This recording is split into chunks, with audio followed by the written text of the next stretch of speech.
Good afternoon, ladies and gentlemen. Once again, we welcome you all the way from Dubai International Cricket Council's Academy, and as the third ODI, Pakistan versus West Indies, a final sort of match. Windies played first and they made 159, and Pakistan was so good with the bowling. And in combox with me, Marina and Abid. Welcome, guys. Thank you, Asif. Well, not a perfect target that West Indies was eyeing, but nonetheless, all the credit goes to Pakistan, the way they had pulled down West Indies with a great start and restricted them on 159. So now it's up to the batters of Pakistan. This pair, the openers, need to click. Sidra Amin, the star of the second ODI with a brilliant knock, has to repeat what she did in the previous match. Yeah, it's very important for her to click today as well, because a lot of expectations will be along with her from the team, from the coaches, staff, spectators. Everyone will be watching her closely because of the last game. What she played, it was tremendous, and what she did in the last game, that she tried to play with a straight bat as much as possible. Hope she'll continue that. This is what we were expecting. Back push to the ball, and it goes dot ball to start with. It's not a big target to chase down, but we have seen many times that smaller targets have created problems for the chasing team. Let's hope that it's not the case today for Pakistan. Salman on the way. Outside the off-stump delivery and left by the batter. A slip and a gurley for the catching position earlier. And then there's point, covers and mid off. So good fielding placement from the captain, Stephanie Taylor.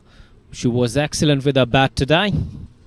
Well, credit must be given to both the teams, the way they came along, the strategies, and both the teams, what they're doing is that they are quick learners. They know what their opponents is good at, and even they are targeting the areas where Sidra Amin is strong. They have just seen her for a couple of games now, but they know in and out of her now. What a match that was for Sidra. The way she played, it was an excellent knock, and we're expecting and looking forward, all the spectators, the same performance today as well. Good luck. Yeah, and the thing is now, the seniors have not fired in this series for Pakistan so far, and these players are doing a great job. So it is kind of a disturbing for West Indians, so that whom to target. Marina, a little bit movement earlier on. Yes, definitely an outswing movement. Salman has a very nagging length, you can say, and taking it away from the right-hander. It's always tricky with the batter, but I said that Sidra Amin is pretty confident leaving a good ball. That is also very crucial as a batter, as an opening batter. You should know what ball to leave and what to play. Well, if you do remember that in the mid-break we were discussing about that, it's a very simple total. Just go for your natural game. Do not worry about anything. Just wait for the loose deliveries. Play positive cricket, and I think it's a very easy total. I agree. Again, a good-looking shot. Talking about the target, it's way under Pakistan's reach. So that's a maiden over to start. Pakistan yet to get off the mark. Nahida Khan alongside Sidra Amir, and Nahida Khan will be on strike for the second over. Well, what I think is at the moment, Pakistan are least bothered about the target, and what they need to do is to build the innings, forget about the power plays, forget about the 10 overs beginning, forget about anything else, just concentrate, spend your time on a wicket. The target is very set, very low, it can come, but being a decider in a finals match is always a low scoring games, mind you that, so it can be tricky. Pressure can play a huge role in. Definitely. My only concern is that with a low total on board, teams usually tend to get a little relaxed and maybe more cautious, and that tends to be blocking down. So probably Pakistan wouldn't want that. They should be rotating straight and playing on merit. That's the best thing to do go around. Yes, that's right. And as we have observed in first innings, that Windies, they were lacking for the partnerships. So yes, Abed, I agree that if they go for if they concentrate just on the partnerships, would be fine. See, Asif, what happened there that Stephanie Taylor played alone, one single-handedly that inning. Nobody was there to give her part and chip in a bit in that. But in Pakistan, even you're chasing a small total, you need to play as a unit. You need to play as a team. So now the seniors, the responsibility is more on the seniors and the pressure as well, because they haven't clicked in the series so far. This has pushed it on the offside, and that's the first runs coming off the bat for Pakistan. Yes, that's right. And the fielder is that sweeper covers off the mark with his single. Talking about Connell, she has been exceptional in this series. Unlucky that a few chances of her bowling were put down, but despite that, she's been bowling a very brilliant line. Yes, that's right. Especially if you talk about the first match, she was so perfect with the line, with the pace, and if you could talk about that, it's a very good chance for the Pakistan to win first series against Windies. Sidra Amin, 392 runs in 25 innings. Best of 96. That's missed by keeper. That would be buys, I believe. Wide and buys. There is free runs, freebies. I'm sure Pakistanis would love it. Yes, West Indies are not defending a big total here, so they have to be very spot on with their fielding efforts and their bowling plan, because it's a pretty reasonable total if you talk about being in a one-day format. Right on the length, Shamila Kunal. She's tall. She is.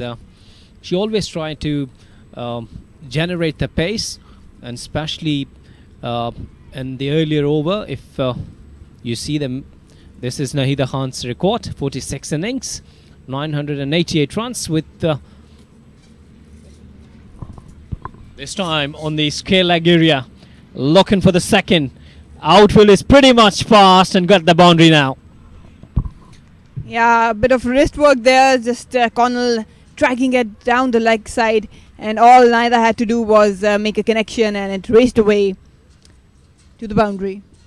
Well, that was the first boundary of the game for Pakistan in second innings.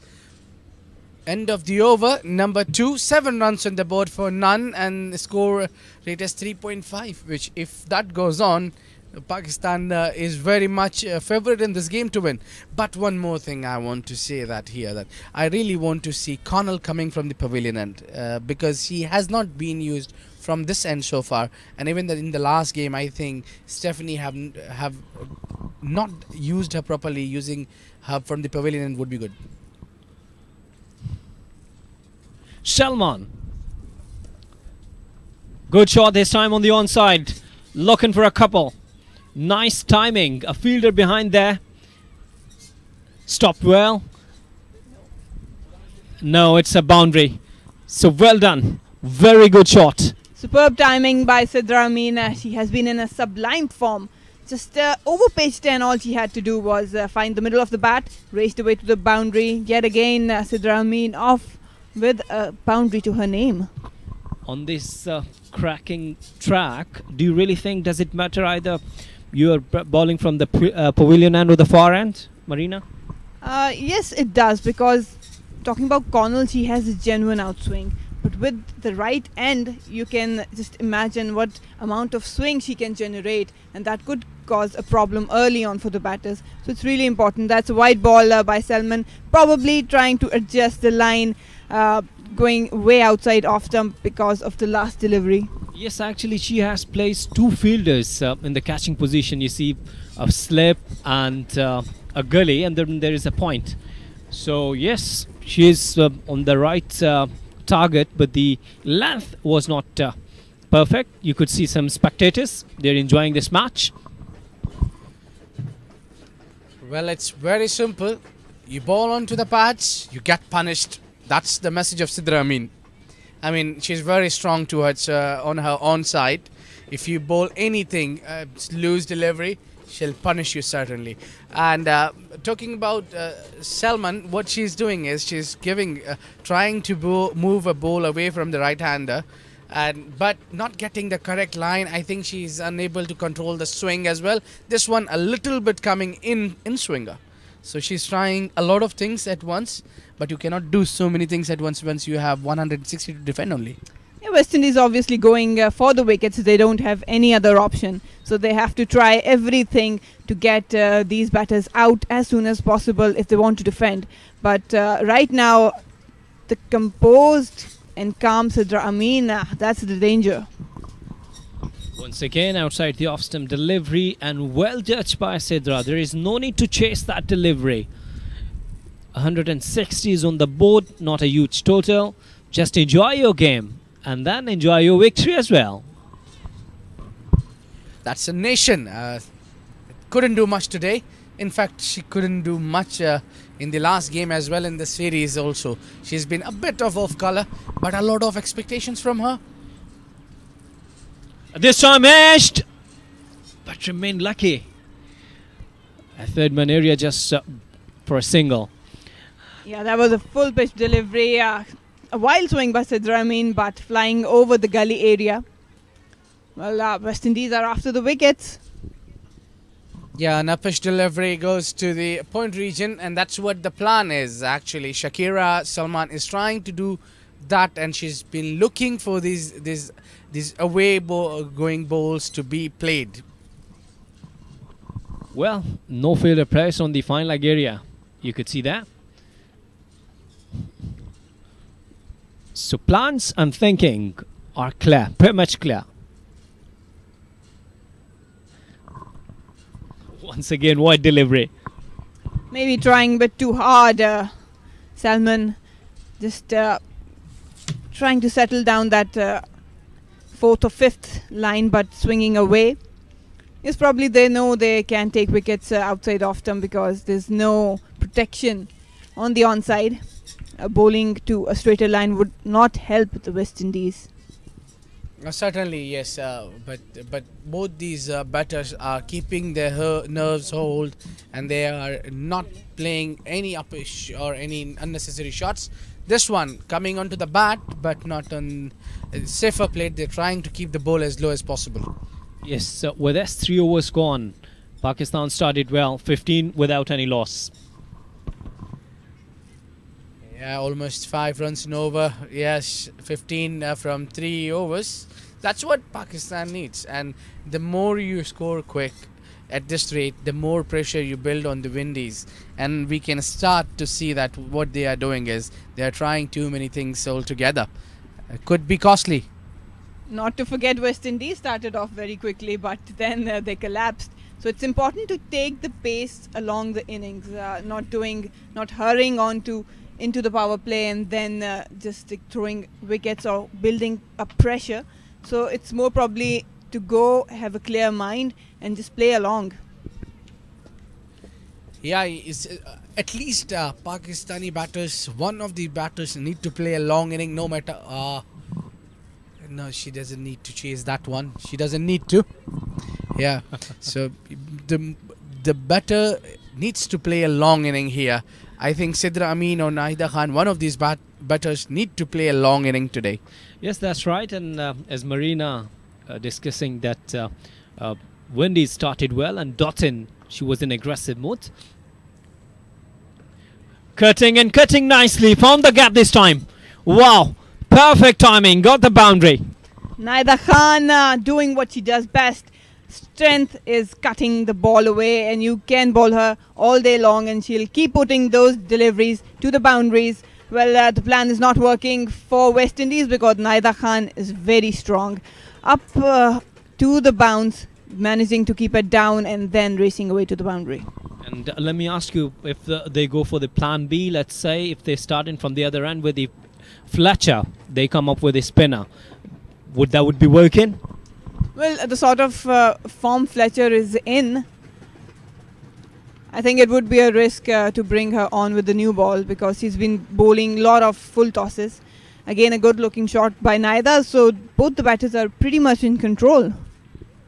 Yes, indeed. I mean, you have just hit away a boundary while chasing 160. You don't need to rush in. You got 5 runs on the board. In only just 3 deliveries. So rest 3 deliveries, you got a time to settle in. And now it's up to Sidra Amin how she plays on this. And no need to rush for anything. I think just relax and play your natural game. That is more important. You need to play your natural game. Look, 140 requires on 279 balls. You could enjoy your innings, you could build your innings. It's a golden moment to win against Windies ever in bilateral series. Definitely, Pakistan. That was well managed by Sidra Amin, kept it down from that gully region.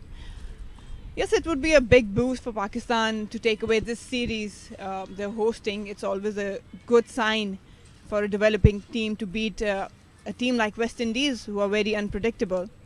And as of talking about the bowling changes, I think that Taylor would like to come on a little early because they want to take off the pace and let the batter make mistakes. And probably they can't wait for the batter to make mistake, but probably try too many things to take a wicket. And this time, Connell coming with angle, trying to bowl little in-swingers on those. So end of the over number 4, score moves to 21 runs for the none.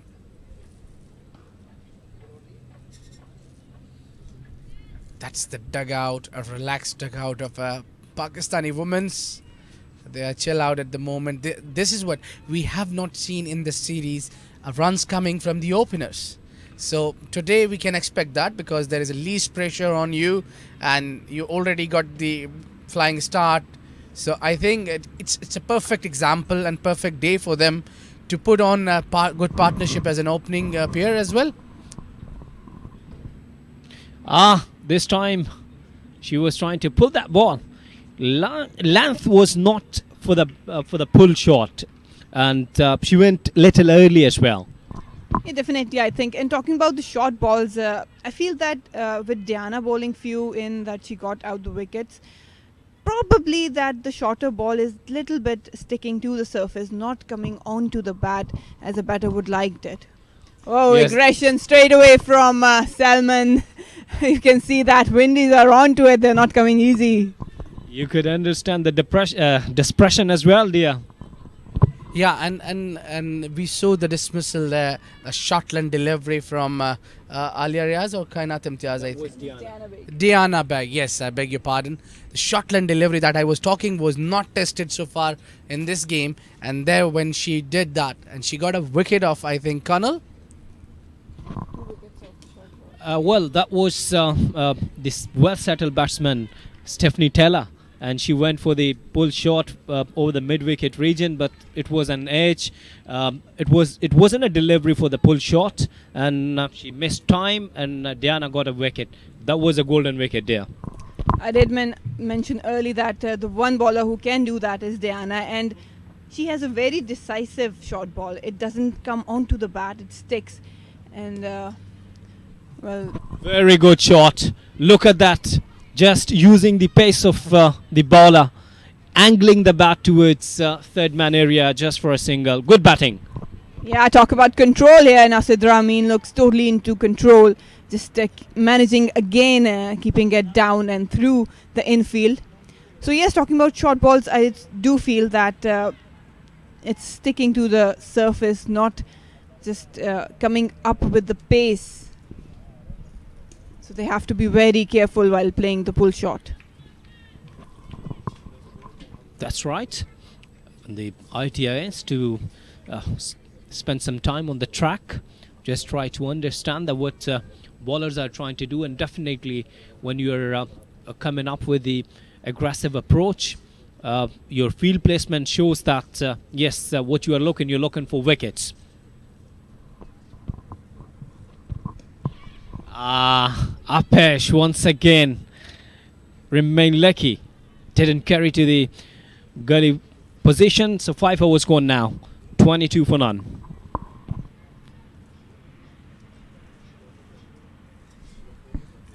Yeah, things a little better over from Windies. At least only 1 run's coming off it. I think that thing need to be consistent. I mean, if 4 or 5 runs in over, you're going to leak in over, so it's difficult to defend a low total. But it's all about the start. If you get good start, and the things gets more easier. Well, for West Indies, they have to bowl dot balls as much as they can, maiden overs or overs with just 1 or couple runs away, to put pressure on the batters, because it's not a big total. And what the pressure does, that if a batter is playing too much dot balls, the batter tries to go after a big shot, and that might result in a wicket for West Indies. But they have to have a very clear plan.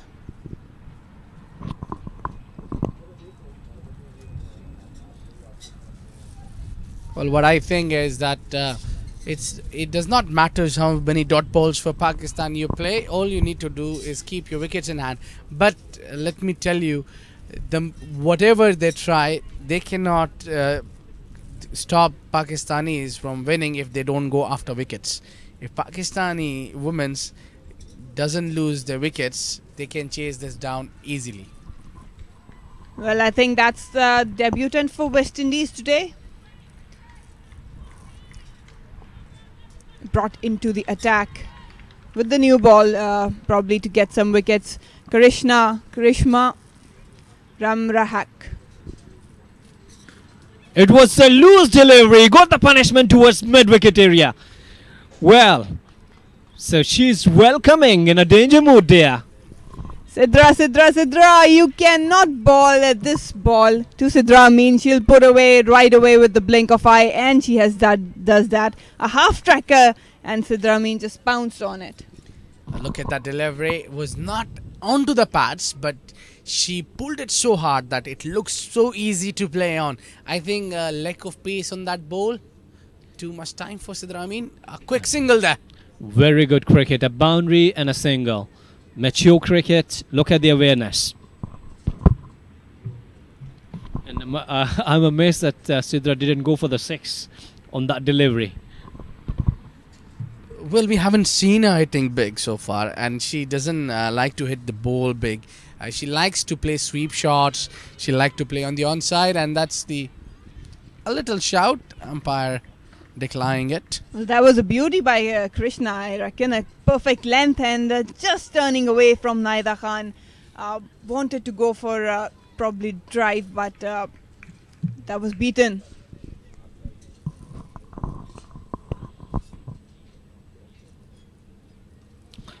Good delivery, a gentle push there, looking for a single, but yes, good call. There is no need to get any sort of risk. Runs out there, you're making good runs. The average is 4.63.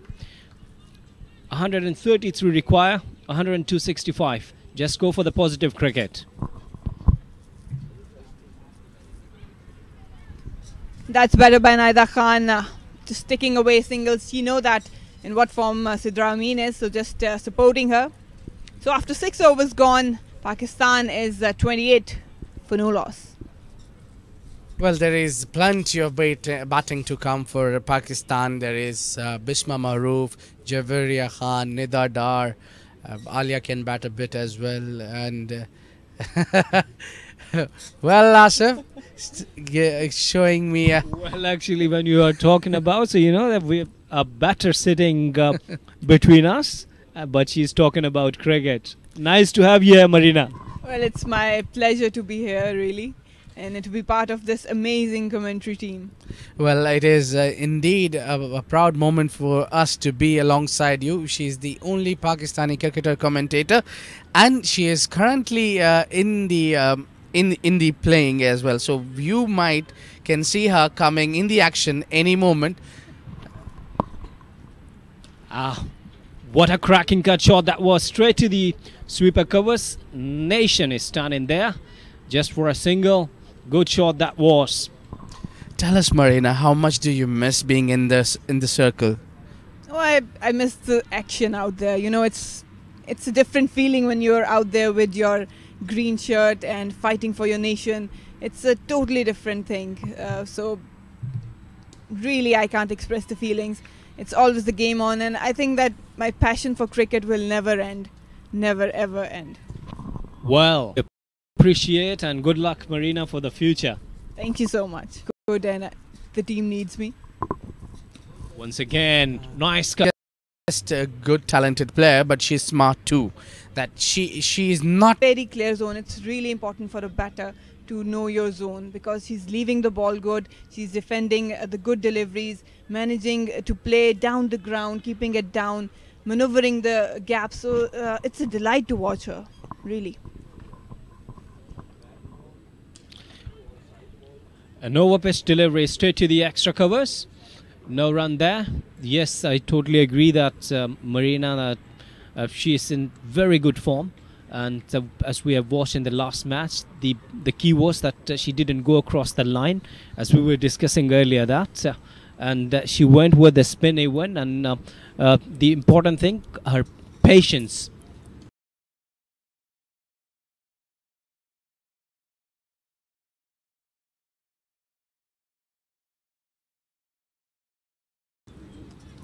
Oh, lovely delivery there. A brilliant delivery going away from the right-hander. But lucky for Pakistani, and Nahida Khan didn't get any wood on it. Didn't go through the air, but it was a good delivery to end the over with. After 7 overs, she scored 31 for none. Well, some disappointment shown by Salman. I'm not sure about what. Probably just runs leaking from that gully and point and slip area. Oh, well, for me, Marina, what I see is that both the bowlers for the Windies have been disappointed. They're trying too hard to go for a wicket. Even Colonel looked frustrated. Now we saw Shakira also frustrated because they are not getting the wicket. And what Pakistani batters need to do is that do not give them a wicket here. If they get a good wicket here, or good something good happen for them, they can come up strongly. I think they must have gone with 2 slips. I don't know why captain isn't thinking about that. It's a new over, and good start once again. An edge, single there. Yeah, the debutant here for West Indies. A genuine edge. Lucky enough for Naida, it went in the vacant area. I believe that West Indies are missing the trick here. They need to bowl a consistent length. That's the success of getting wickets on this track. Probably they're trying too hard, changing their lines and lengths, and maybe giving too much effort into the bowling, that they're not getting the results. They're missing the trick. A consistent bowling is always dangerous and also helpful for the bowling side. It is more important for Karishma to hold her nerves as well, because she is debuting today. It's her first game. Karishma got a chance, and that to a decider. I think a bit of gamble played by the Windies. Well, I think yes, but it's a tough game, pressure game. She started her career. So she started her career in a pressure game, but today she has a chance. If she could do something special for her team, for nation, she could be the victorious for the entire career. Well, I think I think that it's a very tough call to take if you replace a debutant with someone like Anisa Muhammad. Yeah, I think that dropping Anisa, I'm not sure what West Indies had in mind, because she's been exceptional. And talking about Karishma, I think probably because Taylor is not delivering with the bowling, so they might have opted to give the new ball to the debutant. Well, ending up this over with the dot delivery, and 8 overs gone, 32 for none, and changing the com box as well. Nabil Hashmi, Ahmad and Charvi. Well, thank you, Asif. Pakistan going 4 runs per over, and they have nothing to worry as far as required run rate is concerned. Welcome, Ahmed. Yes, thank you, Nabil. A steady start for Pakistan so far, going at a very decent clip as far as the target is concerned. Building a nice partnership here between Naida and Sidra Amin. Hi, Charvi. Hello, gentlemen. Wonderful afternoon here. What beautiful scenes here in Dubai at the ICC Academy. The clouds hovering over. We had strong winds early this morning, and I think we should be thankful that the wind has died down a little bit. Yeah, there was this a strong breeze blowing across the ICC Academy, and those have slowed down. And the weather here is really lovely. Windies on the attack, operating with a gully in a slip. I think running could be much better from Pakistan, Charvi. We have seen in last 2-3 overs that there have been singles on offer, but the opportunities have been declined. Yes, Nabil, a couple of they will have to. I think they're taking probably a slightly slower start. They're taking a seat back, considering the fact that they just have another 128 runs to win this game. They're on par when it comes to the run rate. And yes, that's the first blow. That's the wicket they've been looking for. And that's the same nature, Charvi. We have seen all series how Nahida has got out. This is the same pattern she got out in the second ODI as well, hanging her bat out and getting caught at the gully position. Yes, I think that is exactly the delivery that was planned in for her. I think the first 4 deliveries, that's how you do it. You try and lead them on, and then it goes on forward. We can see there a lovely outswinger from Shakira. Just hit the right length and it moved away off the pitch. And no footwork from Nahida. Chased it again and a simple catch to point. Yeah, that is something Nahida needs to work upon. There's a clear deficiency, something the opposition has worked on really well, and in comes Pakistan star batter Javeria Khan. Here's this the footage and that trigger movement, no feet movement here from Nahida, and that's Javeria's record. The only Pakistani batter to score 2 centuries, 2,433 runs in 91 innings, and average in plus of 30. So stellar career for Javeria. Very experienced batsman Javeria Khan. She has the tactical nous and the experience and the technique to manage challenging conditions, and it will be up to her to build a partnership with the informed batsman Sidra Amin.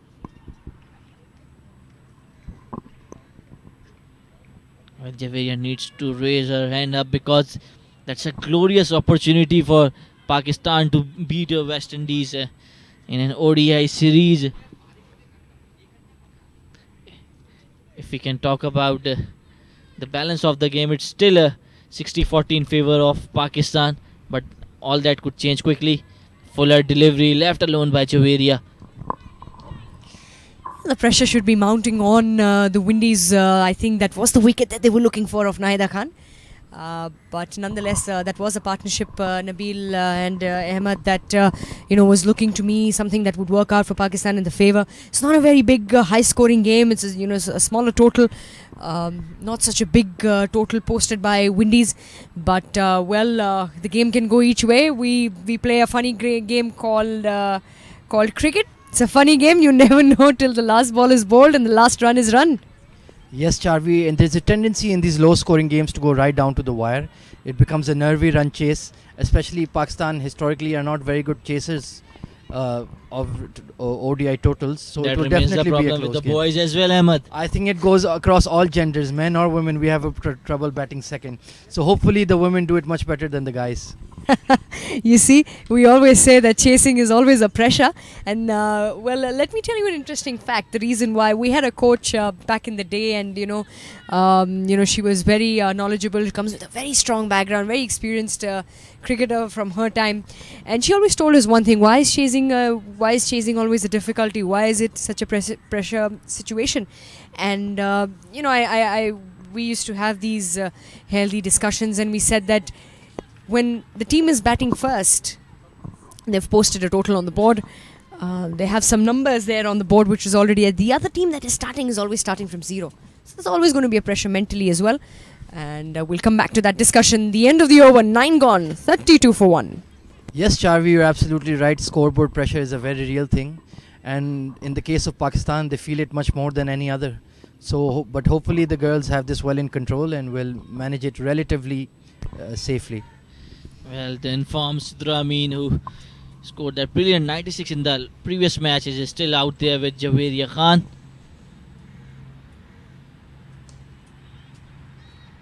Fuller delivery and a baller back drive from Sidra Amin. One thing we have to appreciate here, Nabil, is that Stephanie Taylor, the Windies captain, has made a lot of positive bowling changes. She hasn't rested on her laurels. It's definitely a good thing. These are in challenging games as this one. When you've got the tight game, you've got to pull the back. You've got to pull the game back into your favor. These are the chances you have to take. You have to be tactical, have to use your strategies well. A chance yet again, and this is pressure. I think this is turning out to be a very, very good over. Yeah, Karishma has bowled superbly. She's into her third over, and there's a bit of Ajinta Mendes and Sunil Narayan both in her bowling. We can see. Very skillful, the left arm bowler, and she's been bowling those tighter lines. The left.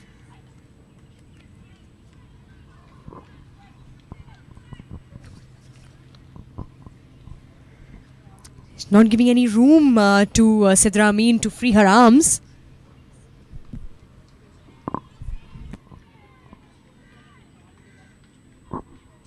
Well, Karishma has been spot on with the bowling those tight lines and not giving any room whatsoever to the batters. Also, the debutant in this match, Nabil. That's a good shot and a welcome boundary for Sidra Amin. So she continues her good form in the series. Quite an attacking field set there, and the mid-on was in the circle, and it was lovely manipulation of the wrists by Sidra Amin just to guide it past mid-on and mid-wicket for a much-needed boundary. And with that, it's the end of the 10th over. Pakistan at 36 for 1. Nabil, I just wanted to ask you, if this is Karishma, I'm sure, does she have a sister called Karina who bowls as well? Well, I'll let that pass by, Ahmed. Just having some fun there. It's a tense game, so we need to keep our humor up. You know, as the players are feeling the pressure, as are the commentators. So we're just hoping for a Pakistan win with ICC points and rankings on the line. So naturally, a bit of light humor to keep it all flowing nicely. Well, that was it, Ahmed, and we hope that Pakistan can tackle the threat of Karishma. She has bowled well so far. Here's Salman. This is the third time Javeria has allowed the ball to pass by. She's trying to bide her time in. Obviously, it's not has been a series according to the standards of Javeria. Charvi, she often scores really well for Pakistan. Bisma and Javeria, the two star batters. Yes, Nabil, I think she does have it back in the mind that they've got an attacking field set, and that's close delivery. That's the reason why she's been letting it go.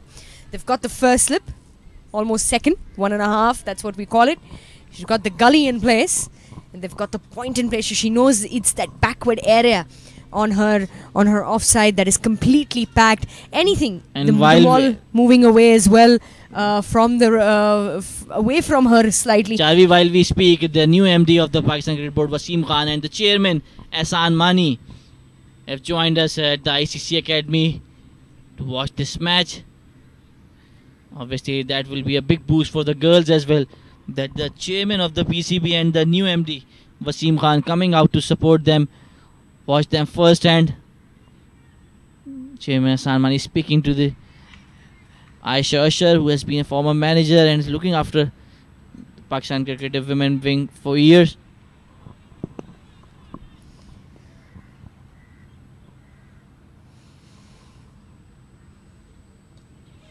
Another delivery that was leaving Javeria away.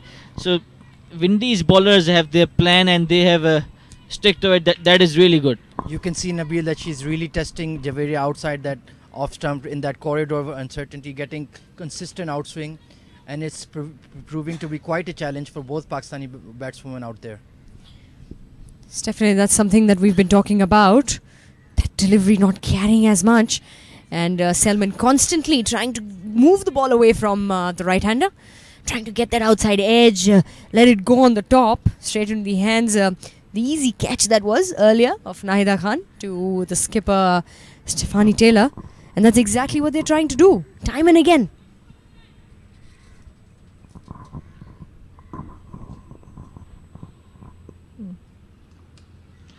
And the fuller delivery, this time a more confident drive from Javeria Khan. So even if she's not opening up her account, middling the ball would certainly help her.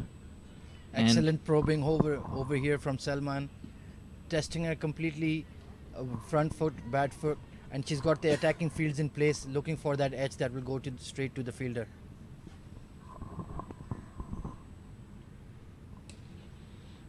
And this time Javeria will open her account, so that will get her confidence going. It's the end of 11th over. Pakistan are 38 for 1.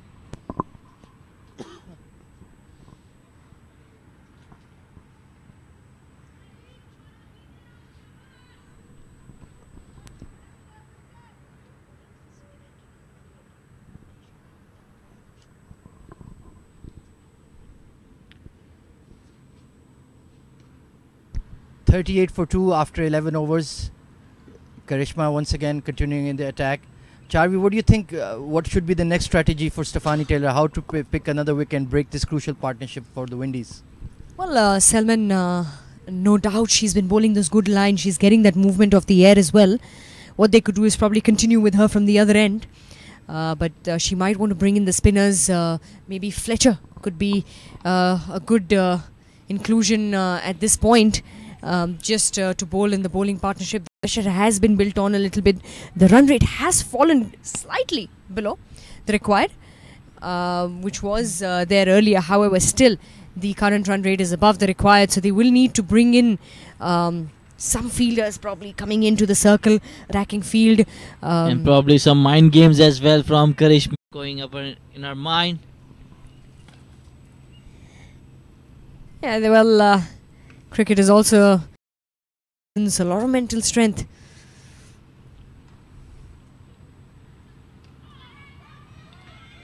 A quick single, easily completed by Sidra Amin. It was her danger, and she ran pretty well. And Karishma is bowling really well here. Ahmed bowling both ways, and I think Pakistani batters are having some trouble picking her. Plenty of variations with the arm ball, the flipper, and she's even got one that goes away, a sort of dusra, and the Pakistani batswomen are having a tough time picking her out of the hand. She's using her variations well.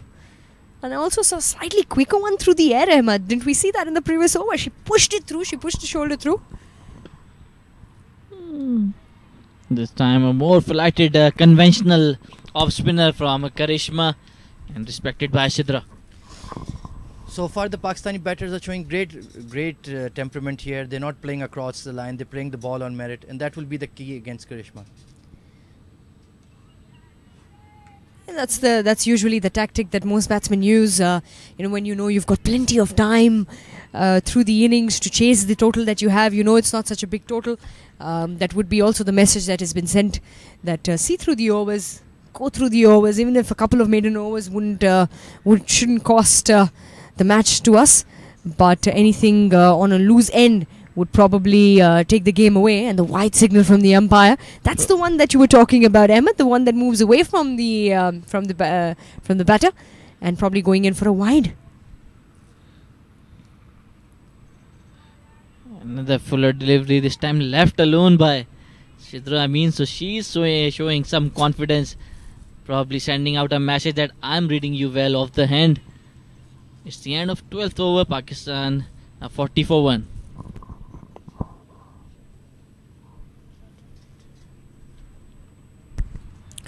Well, that's the batting card for Pakistan. Sidra Amin still strong out there, 17 of 37. Just the one wicket to fall was off Nahida Khan, 15 of 22. And Javeria Khan has been out there for 13 deliveries. Well, that's chairman PCB, Ahsan Mani, as we were speaking about him as well. That not only him, the new MD of the PCB, Wasim Khan, is also out here to support the girls, to see the match firsthand, and it's always a delight. First we saw Multan Sultan's side turning up in number and supporting the girls, and now the chairman himself. Yes, Nabil, a very welcome sign to see the senior most management of the Pakistan Cricket Board out here supporting the girls, and we hope to see much more of him around and further promoting women's cricket. It's always good to see the big hand supports coming in for the women's game. And Afi Fletcher, she's been brought into the attack. I think a good decision here from the skipper. Throughout the series, we have seen Afi Fletcher has troubled Pakistani batters with her immaculate line and length. The best thing about her is that she does not give away many freebies.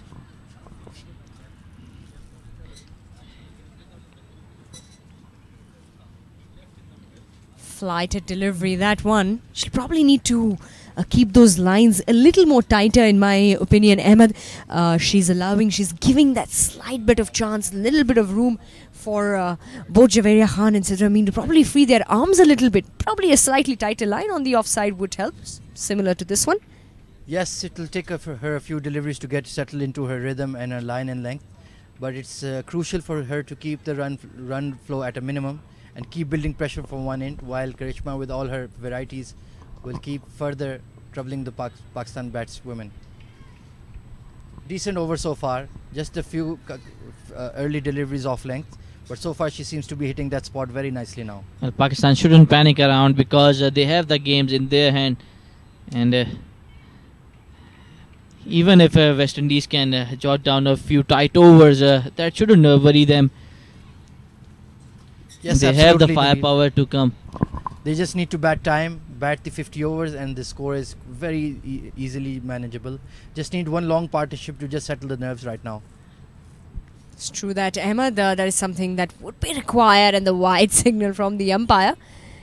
Bit of edgy there. I thought I heard something.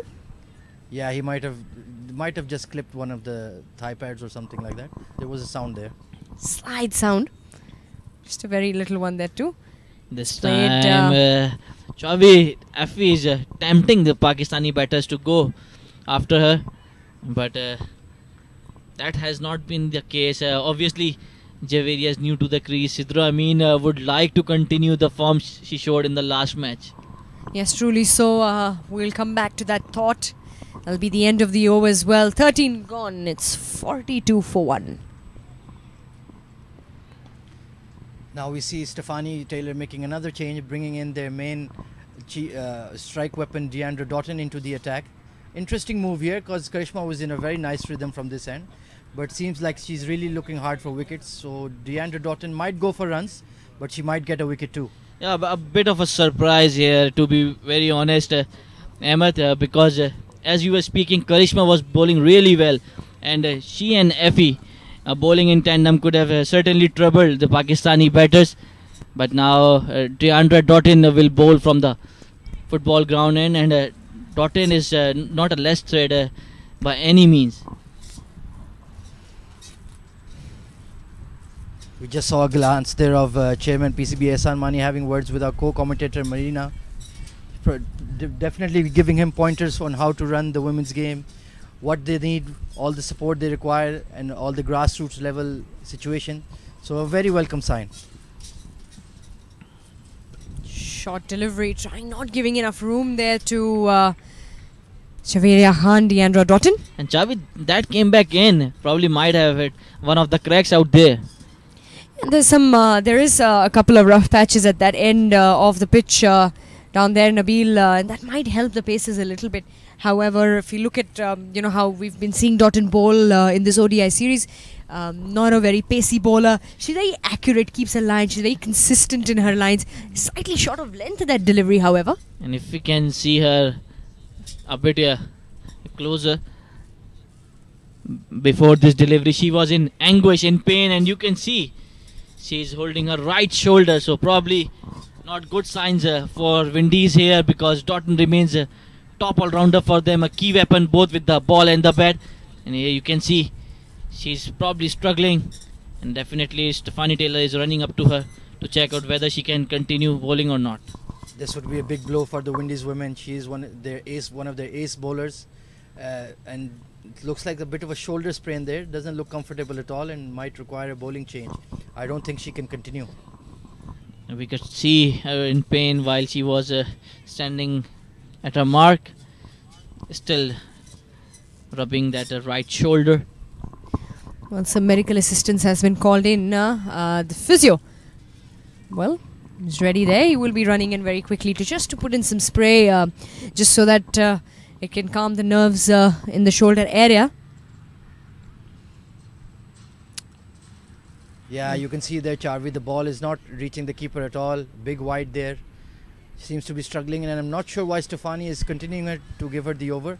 Might as well change the bowling now before the injury gets any worse. Well, it's an over. Every player would want to complete the over.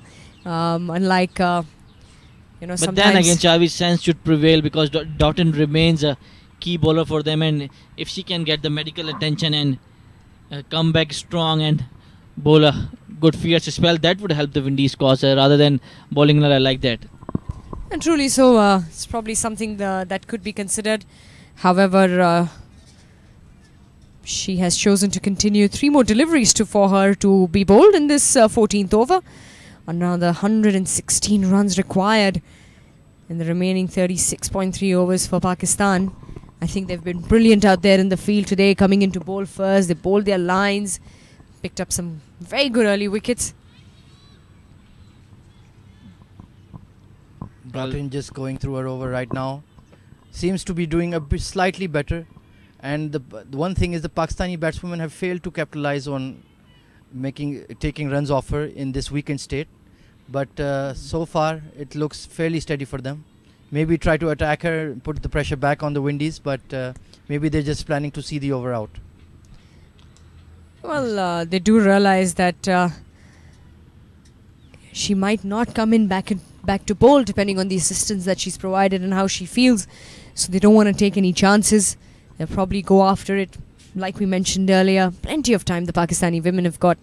They've got nothing to hurry about. The required rate is just a little bit above 3 runs and over, which they have been able to get easily.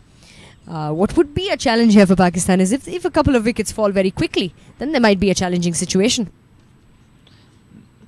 That was a good seam-up delivery, came in sharply, but Javeed Khan managed it really well, and that's the end of the 14th over. Pakistan 45 for 1, and certainly Doughton is running off the field to get the medical treatment.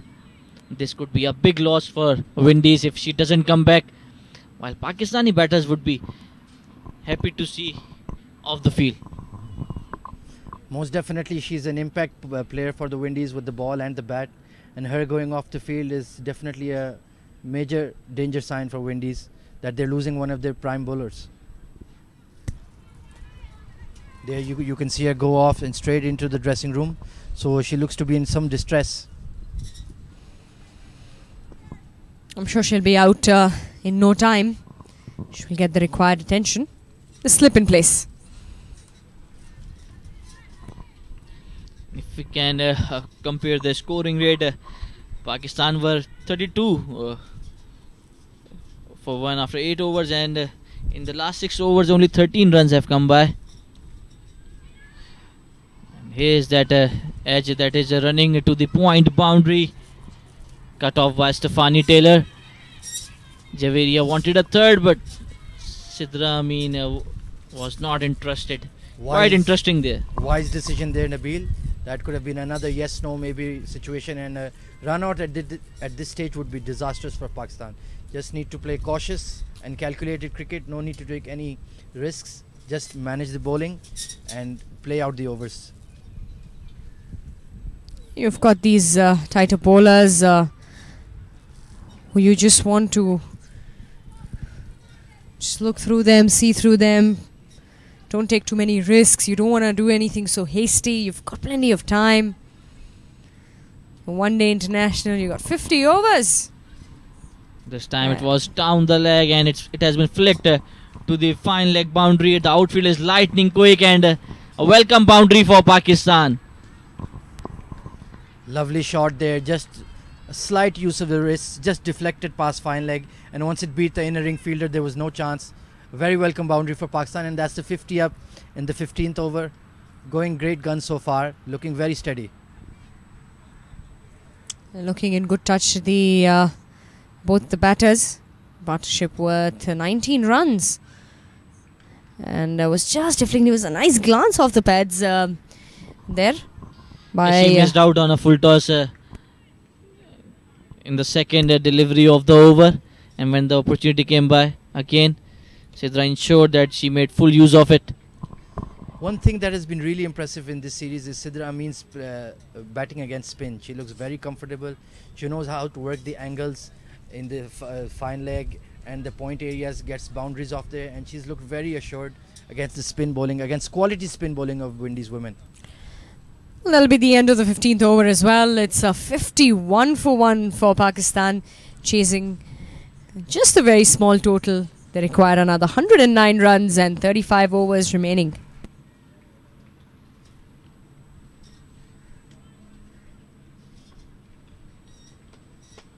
Interesting bowling change here, enforced bowling change here from Stefani Taylor, but she's sticking to fast bowling here once again. Looks like Chanel Henry, she pitched it short and it has been smacked to the deep mid-wicket boundary for a 4. So now Javeria is opening up her arms as well. Well, that's like a gift ball. Here you go. It's a short delivery. Here you go. Take it in. And please hit me. If you don't, then that'll be trouble for me. Well, there you go. She's got to pitch it up. No chances here for Henry. It's not a stage where you want to take these chances. She's trying to get that bouncer off. She's trying to get that odd bounce off the turf just to get that outside edge. But there are some patches there, Ahmed and Nabil, on the turf where the ball will remain low no matter how dry the turf has gotten.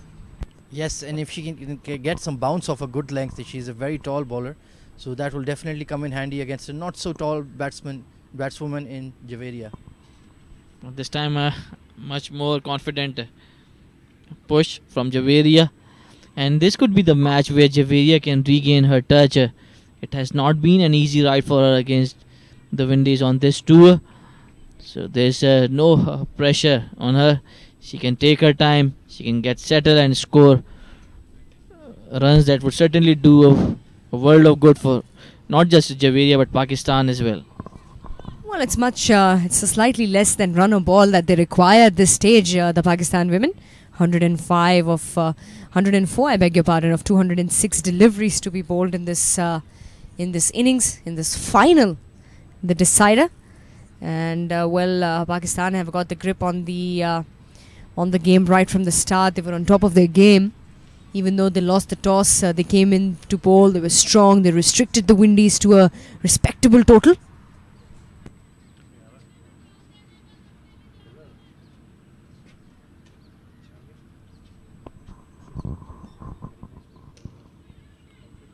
Confident looking drive there once again from Javeria, but straight to the fielder.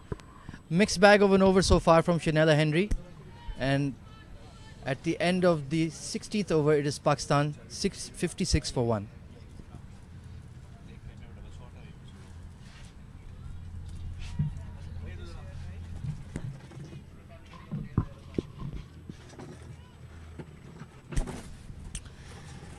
Sixteen overs have gone by, 56 for 1, and a bit of a change there in the combox. Joining me is Kamran and Abid.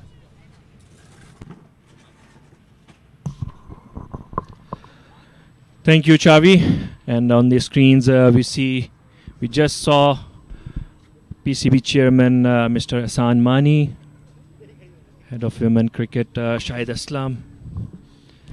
Top PCB dignitaries are in presence here today. Meanwhile, another.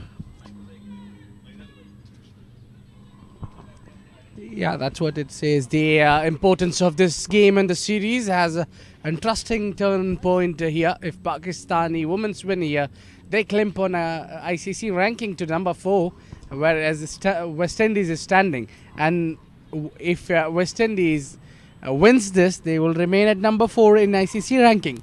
So it's about ranking qualifications as well for the upcoming events. Well, it's interesting part. A bit of hesitation, and in the end made it safely. So a bit of yes/no from Javeria and Sidra Amin. Sidra was not fully committed to that quick single, but in the end just responded to the risky run. Well, I still believe the dropping Anisa Muhammad is still hunting West Indians.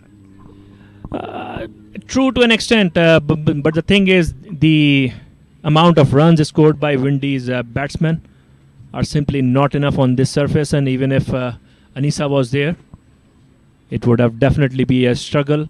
Although Anisa bowled well in the previous match, and Effie Fletcher is not an ordinary bowler by any means as well. Yeah, you can't take any of these bowlers for granted any day. You need to have be careful while playing any of these games in the bowls, because you are just very close. You're right there. You need 100 runs more to make a history.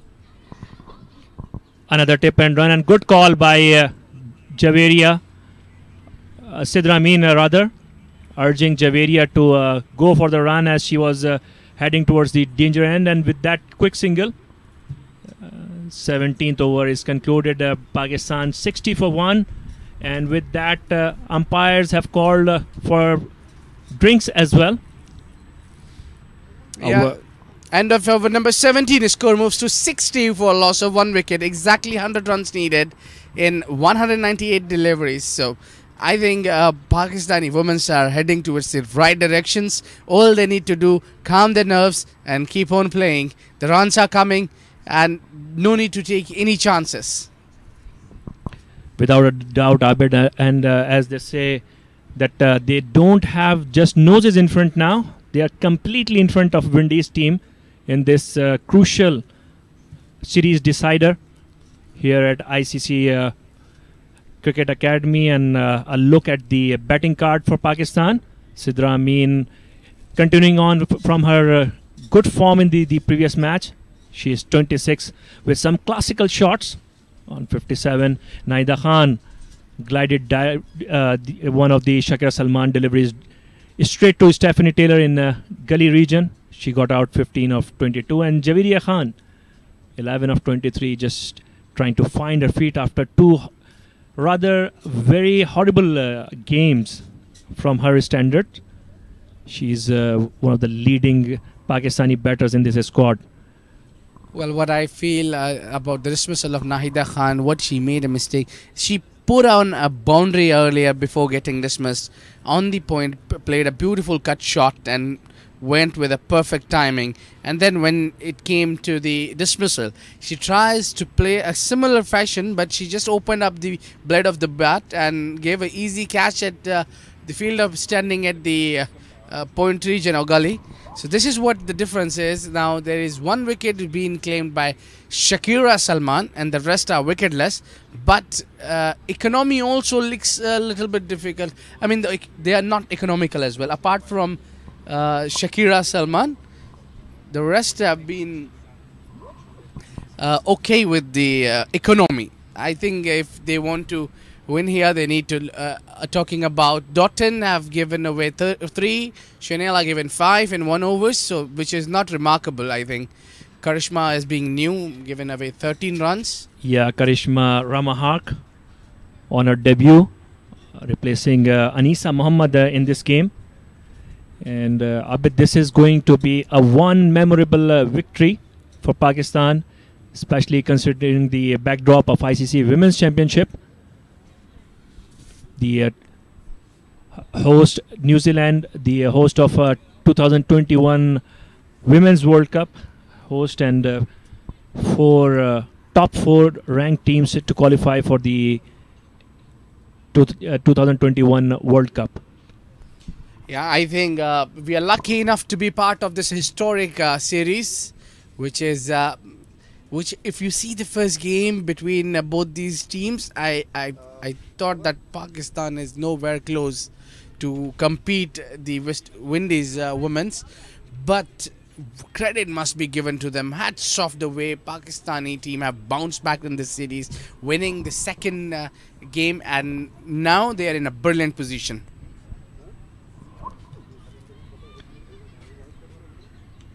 And Shamilia Connell comes into the attack. It's Shanella Henry who is continuing after the drinks break. Definitely, it's a big achievement for Pakistan, the way they were decimated in the first ODI at Dubai International Stadium. Pakistan team could not even complete their innings. They were 70 for 8. They had to declare their innings. Ayman Anwar could not bat. Nahida Khan got a hit as well. Isma Maroof missed that match as well. Too many unlucky things happened altogether for Pakistani women in the first ODI, but that was not the case in the next games. Abeda, I think we can say that all the unlucky things that were supposed to be spread across the whole series, they faced it in the first ODI. So since then, it's a different Pakistan team, and here they are cruising for a very memorable and very emphatic win here. This one coming little in to the batter, but played nicely with soft hands to the Taylor, who's standing at covers, short covers. Yeah, and everyone can be hindsight expert, but the thing is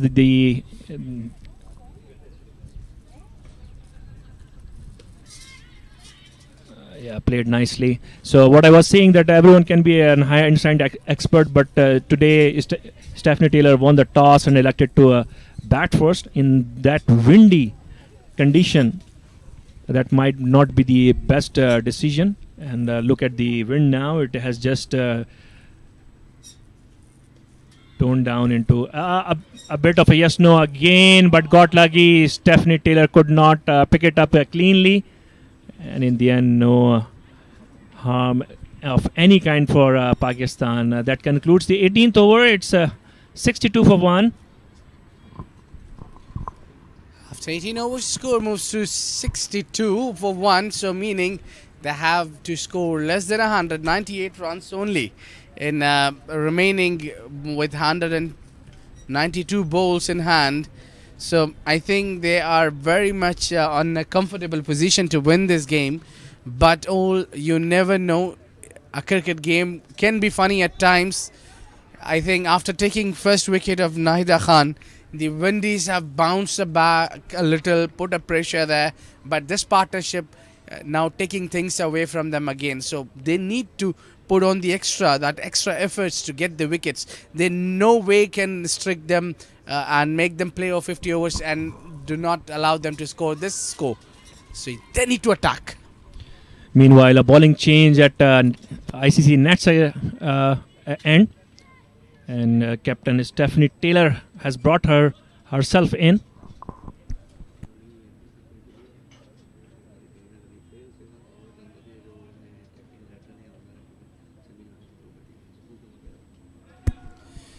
Well, that's a good delivery.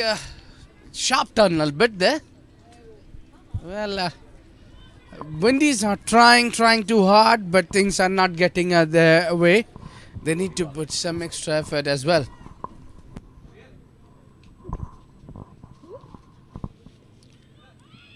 Another yes and no, but luckily this time around, Sidra Amin said no very loudly and very early, giving Javeria enough time to return back to her crease. There's a very good shot. Played late, waited for the ball and glided into the vacant short third man area. Very nicely played by Javeria there. Yeah, works to do for Dottons in the deep. Had to cover lots of yards there. Javeria Khan is giving a good pair of hands to her partner Sidra Amin. Good bettermanship here. Too much room there for batters there. Yeah, and Abid, the way these cuts and pulls are going in front of the square, it looks like the pitch has going slow and slow. We have a very good presence of PCB top dignitaries at the rope side. We have Chairman Ahsan Mani here. We have newly appointed MD Wasim Khan here as well. So with that, we will take you to Marina, who is with Wasim Khan. So I have with me Mr. Wasim Khan, the Managing Director of Pakistan Cricket Board. Thank you, sir, for being with us. No problem. You're bringing lots of experience working from Leicestershire now to PCB. What is your take on women's cricket right now? I've always been a huge fan of women's cricket. Prior to moving to Leicestershire, I ran a national schools programme called Chance to Shine, and we employed 9 of the England women on coaching contracts. So going into school, Charlotte Edwards and all the girls were going in. So and we had 1 million girls involved in our programme. So I know the importance of supporting women's cricket. We've seen with the ladies here, winning in Karachi, on the cusp of winning the series here. Could you imagine if they had a bit more support and a few more resources, what they could actually achieve? So, I'm fully committed to supporting women's cricket, hence why myself and the chairman are here today, and we're going to make sure that we really drive it forward. So you're starting off a very good note, because probably Pakistan will win this series. And recently joining PCB, just would like to know that what are the main areas for the women cricket development you want to work on? Yeah, I think the big thing is really increasing the pool. You'll know yourself that there's not a huge pool, so we've got to try and get cricket back into schools and getting played in schools, and I know it's a big challenge, but we've got to be running camps all over the country, trying to get girls involved, getting more female coaches. So how can we get more female coaches qualified? How do we get the Pakistani girls out into their regions and into their areas to really act as role models and ambassadors to say, do you know what, it's okay to play cricket? We're going to support that. So, that's going to be the big thing really, is to drive the volume of girls, increase the pool for the likes of Mark Lane and these guys to work with.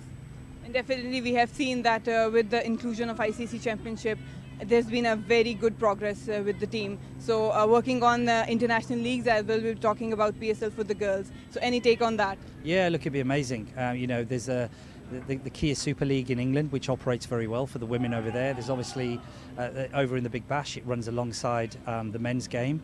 So why not? It's a great opportunity for us to showcase things. The PSL is a fantastic product that's only going to grow and get better. So it's about time we incorporated the ladies into it. Thank you so much for being with us, and thank you for the support for women cricket. Pleasure, thank you. That's all from the boundary line. We had Mr. Wasim Khan, the MD of Pakistan Cricket Board. Thank you so much. No problem. It's nice. Thank you, Marina. So that was PCB MD Wasim Khan. And again, another good shot, played late into the gap, and collected another single there. So that concludes the 20th over. It's 70 for 1. Pakistan going along strong and healthy in their chase of 160. Well, what Pakistani women are doing, they are doing their basics correctly. They are watching the ball till the last moment, and then they are going after it. Even you see these late cuts and all these, this is all taking precautions, not taking unnecessary risk. The only concern is that wicket running between the wicket has been little bit, risky. They are still trying hard for the runs, which is unnecessary singles. They don't need to run after every ball. And comes skipper, swept away on the onside, and that will be 1 run added to the total. And Marina joins us in the comm hut, not the comm box, from her after discussion with Wasim Khan.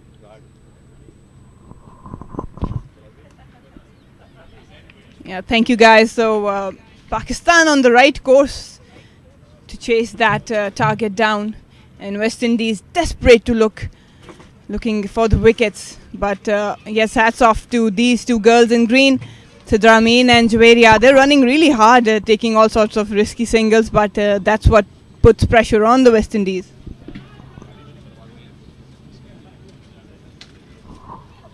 Again, a bit of a yes-no, but in the end, a good call by Javeria, and she urged Sidra Amin to go for the run. Sidra till last moment waiting if Javeria would be able to make it easily. Yes, soft hands, drop and run. That's a good strategy, and some cat and mouse chase on. Well, that was a brilliant ball by Stephanie Taylor.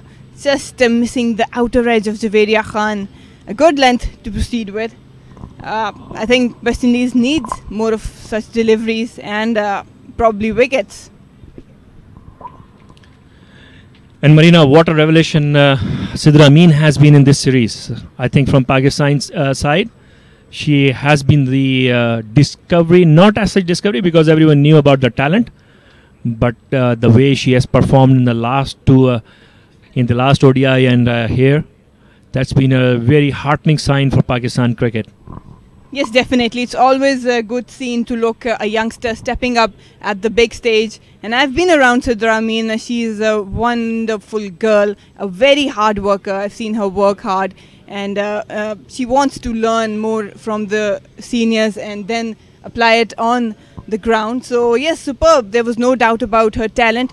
But all she needed was a big stage and a big innings like she played in the previous match. So she's been brilliant for Pakistan, and I'm sure many more big innings yet to come from this young lady.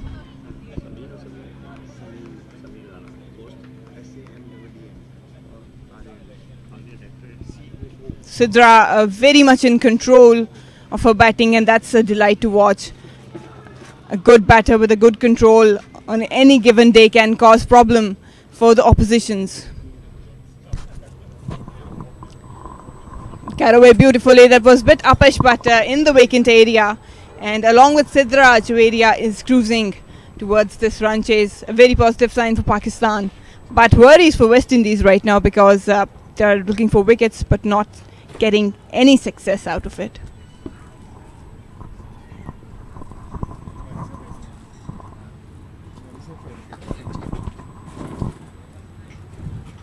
Top edge. And tried to play an uppercut there, and luckily it went a bit on the left side of the third woman area. Well, Kamran, talk about the bounce Connell is getting now. I was hoping that she could get some sort of bounce with the new ball, but right now she's coming hard and banging in short. We've seen that in the first ODI. West Indies did check the Pakistani batters with a shorter one. Well, that was a genuine edge, but lucky for Javeria, went through the vacant slip corner for a single. Yeah, and I think because what I was feeling earlier today, and in the first innings as well, the ball was not rising that much as compared to the first ODI, and I felt that the pitch has gone a bit on the slower side. And I was talking to Abid earlier, that the way the shots, the pulls and cuts are going in front of the square, it looks like the pitch has gone really slow, and run making is not that easy. But meanwhile, how Connell is getting that ball to rise, it shows how much strong she is, and how much she can extract a pace of her own. Another shorter one, but well managed by Sidra.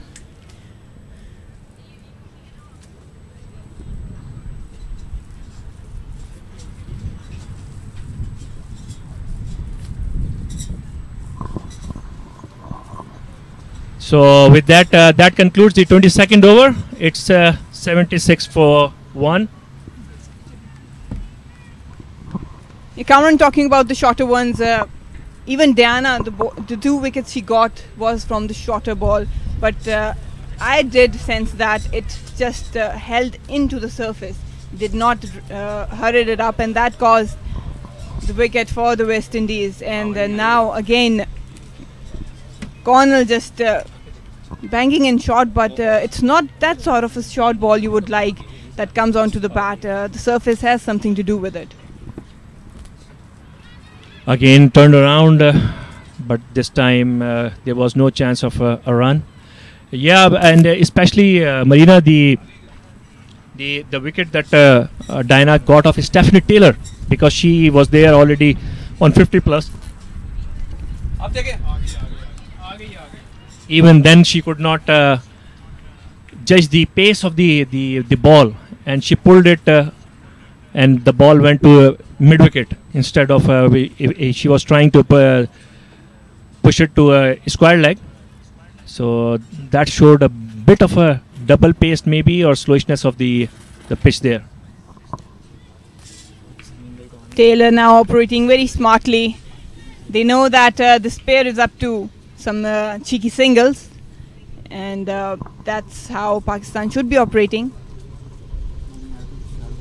A little bit top edge. Javeria wanted to work it on to the onside. I'm not sure that there's plenty of gap towards off also, but probably she's eyeing that vacant mid-wicket area.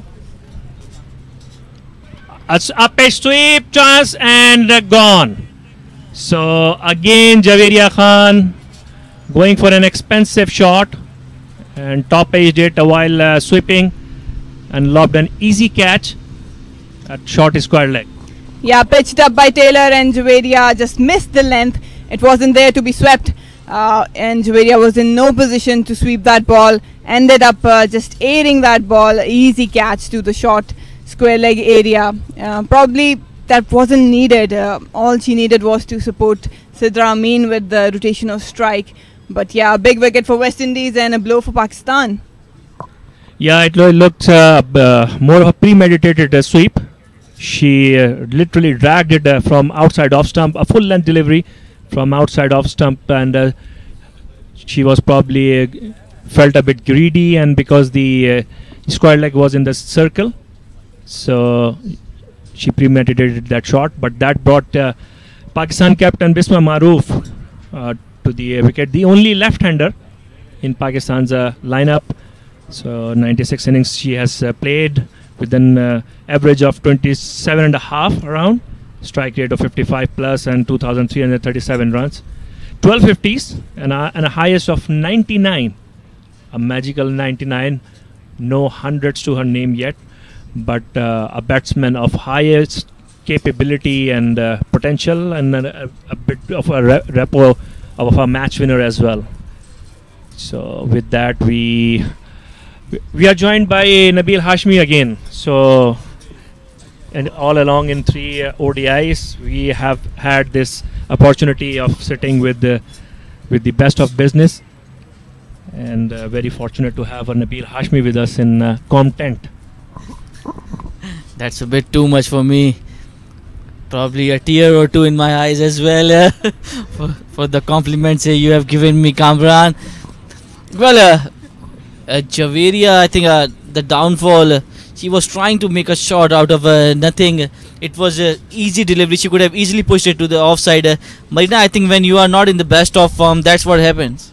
Yeah, probably we all know that she's out of runs in this series. A little bit curious and more ambitious, wanted to score a big innings here and take Pakistan home. But yeah, that was the wrong selection of shot. To be very honest, it was a fuller delivery. Could have played it with a straighter bat, but yeah, this happens when a batter is struggling for run scoring. But definitely there wasn't any need for that shot. But now this pair has to make sure that Bisma and Sidra Amin takes Pakistan across the line. Marina, it sounds like you are still very scared, and you can say you still don't want to relax and don't want to feel that Pakistan is on the winning course. Yeah, I think that's the right approach. You cannot take this Windies bowling side easy.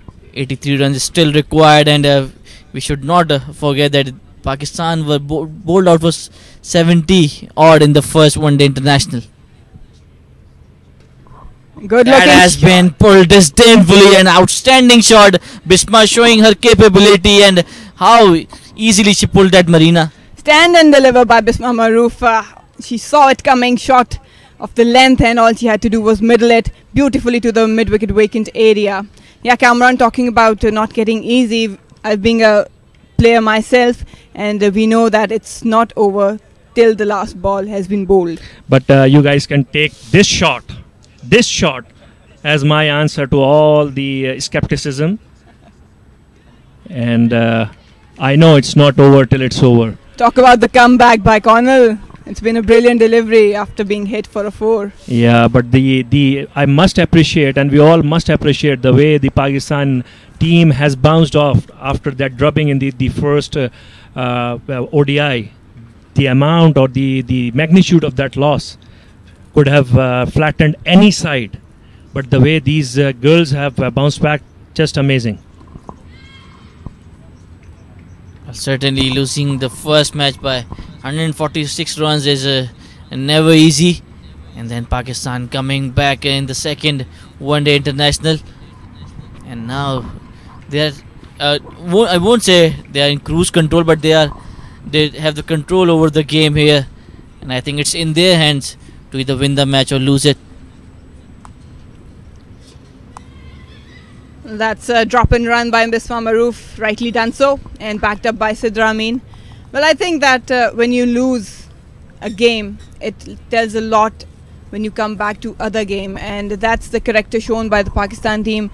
Here's the confirmation. The first ODI was dominated by the West Indies women, 146 run win, and then a very strong comeback by the Pakistan team, just ticking all the boxes, rightly so. And now it's a hell of a game going on, but probably Pakistan is in control, showing a lot of character the way they have played this series. I think, Nabil, in the T20Is, as all the 3 matches were won by a team chasing or batting first?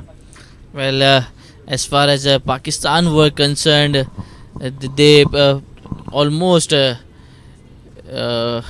what we can say, in the second ODI they squeezed out a win, but only to lose it in the super over. So all 320Is were won by teams batting first.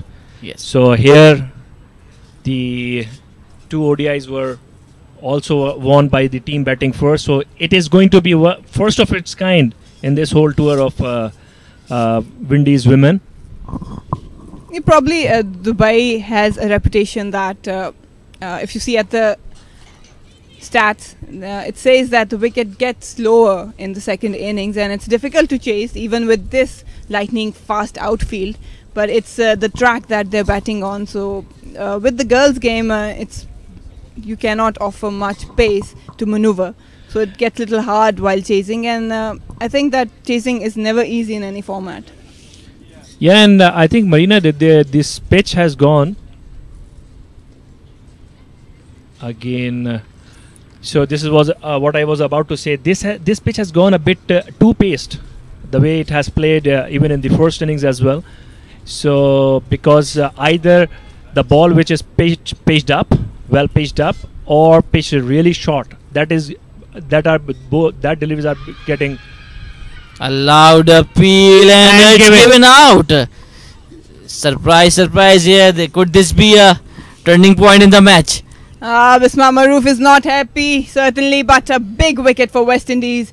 They know the value of this lefty Pakistan has, and obviously Pakistan would be happy, but Bisma Maroof, given LBW, seems like that she was caught right in front in the crease. But yes, another blow for Pakistan. Now things are a little bit concerning for them. Well, dejected walk back to the pavilion by Bisma Maroof, while you can see the elation of the Windies side. Obviously, they know it's a key wicket, but if Pakistan need to take heart from this whole series, I think they have done well when the likes of Javeria Khan and Bisma Maroof have failed. So that is something that would be on the mind of Sidra Amin, and probably the best batter right now in Pakistan, Nida Dar. She is walking out. She is in sublime form. Yeah, what a knock she played in the second ODI, making sure that Pakistan reached that 240 mark. She has also been in a sublime form, but yet again she has a point to prove, a role to play. 60 matches for Pakistan, average of 14, 87 the best.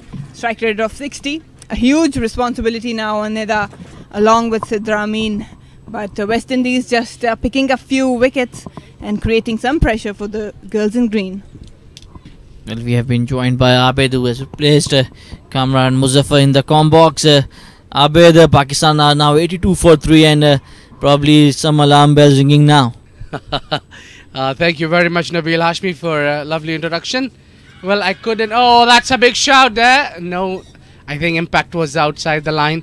Well, it's that the things been in the past two bad experiences. So Pakistan, and we are actually thinking in a negative way, but I think this is the ideal time to come for both these pairs. Like a last match, both these pairs have built a good partnership, and yet again we expect the same from Nida Dar and Sidra Amin. And let's see how Nida would respond, because naturally she's an attacking player. Here comes Stefani. Flighted delivery. She wanted to bisect the point and short cover fielder. I wanted to ask Marina, Bisma Maroof, disappointing yet again? Yeah, I had very high hopes for her, but that's part of game. Probably not her day today yet again. But yes, for West Indies, it was a lucky turnout. Well, not only today's game, the first game she missed out because of the injury, and the last two games she's been not performing up to the mark. So things are not going her way. After 25 overs, we are halfway through, 82 runs on the board with a loss of 3 wickets. Well, Bisma might not be contributing with the bat, but she has been spot on with the captaincy, the field placement, the bowling changes. So probably not all is lost for Bisma Maroof. She can take heart from her captaincy. And here's the batting scorecard of Pakistan. Sidra Amin, who scored 96 in the previous match, is unbeaten on 30. Naida Khan made 15. Javeria Khan got out on 24. The skipper Bisma Maroof could only make 5 today. And while Sidra Amin is batting, Nida Dar has joined her. The beauty of this game is that if one player does not click on the day, it's up to the other players to stand up. And that's exactly what Sidra and Nida did the other day. And yet again, it's on to them to take Pakistan home, because right now they are the stars for this batting lineup in green, and they have been performing. Well, what I feel here at the moment, Marina, that both these youngsters are performing. I mean, the youngsters are performing more than the experienced campaigners. So I think they are, the future is safe, and now they can rely on these players as well. Well, Nida by no means is a youngster, but it's good to see Sidra Amin showing that she is not a one inning wonder. We often see a good inning here, but then there comes the flop scene. But Sidra Amin has backed her previous inning really well, and she continues to contribute with the bat. Sidra Amin I was talking about. She is someone who scored in the last game and this game as well. She is going good. She's the only one who's taken one end hold it very tightly, not giving anything loose there. Sidra has been around the Pakistani cricket circuit for a while, but definitely not much of a chance given at the international stage. But yes, it's really delightful to watch youngsters evolving and stepping up on the bigger stage. Well, that's a much more confident push from Nida Dar. She often takes time, but once she gets going, the runs will come by. Good captaincy by Stefani Taylor, operating with the slip as Fletcher continues to pile up the pressure. This time a short delivery, an easy single for Nida Dar as she opens up her account. Well, right now I think West Indies would love to get a wicket or two here, especially of Nida Dar. We know how explosive she can be. So they're tightening their screws up and with slip in, attacking. Well, I think they should play an attacking cricket West Indies here. A chance was of her overthrow there, but Doughton is very quick to the covers. So the West Indians women need to tight and put pressure. I mean, to go for the wickets rather than saving scores, because you don't have much to lose here. Well, I think that if West Indies want to defend this total, this is the right time to get a wicket or so and gear up their socks. And that is why we have seen Stefani operating with the slip from both ends. Pakistan need to be wary of the fact that they cannot afford any more wicket to go down, because this is the partnership that they need to go on. Both look a bit edgy out there, Marina. We have seen that in their running as well. The last ball was a bit of googly. Yes, Fletcher has a good googly up her sleeve. But definitely right now things are a little bit turning towards West Indies. But Pakistan has to have a very clear plan, especially with these two out there. They're in good form, in good nick, but obviously nothing to hurry. They need to make sure that this pair takes it home. This would be a big test of their characters as well, because in the second one-day international, Pakistan were batting first. Chasing has never been easy. Either it's about Pakistan's men's team or the women's, and obviously chasing has its own pressure. Stefani Taylor continues from the net area, and Stefani's action is a mix of Carl Hooper and Chris Gayle. Yeah, I agree with you. She likes to just come in and fire in at a good length. That's a big slog by Sidra Amin. Probably would land safely. Yes, the chase is on, and a good fielding at the boundary line. But, well, that was a quite risky shot, to be honest.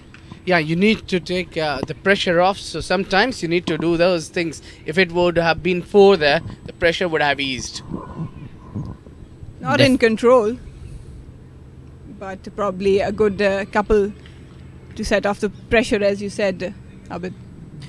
I think just to make the bowler think a bit, like Abid was mentioning, sometimes it's necessary to get out of the jail to put pressure back on the bowler, and that's what Sidra Amin tried doing there. That was a slog sweep, but yes, she wanted that mid-on fielder back on the boundary, and that's what Stephanie has done now after the shot. She took the aerial shot, and that probably has opened an easy single for Sidra Amin. That's good tactic. Well, she wanted a cheeky single, but Doughton is a quick fielder. She won't give you an easy single, Abid. You need to be careful against Doughton, as Marina was mentioning that. She had an experience about it. Oh yes, probably she has reach around 8 feet on both sides. I think we can easily compare Doughton with the West Indian star all-rounder Andre Russell. You know, when he bats, he smacks them big. When he fields, there are hardly any fielder who can compete with him. And when he bowls good pace. So Doughton is quite similar to him. I agree with you.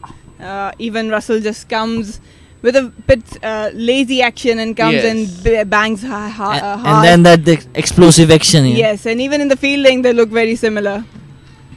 Yeah, we got a Chris Gayle in women's. We got the Andre Russell in female version as well in Windies. But I'm sure that sooner people would certainly idealize Andra Doughton. We will see boys idealizing her, because she has that charisma, she has that awareness, she has that game where, you know, even boys can say, look, I can be like Doughton. Definitely she has that persona, and I'm sure the way she hits the ball, it's nothing different than the men's game.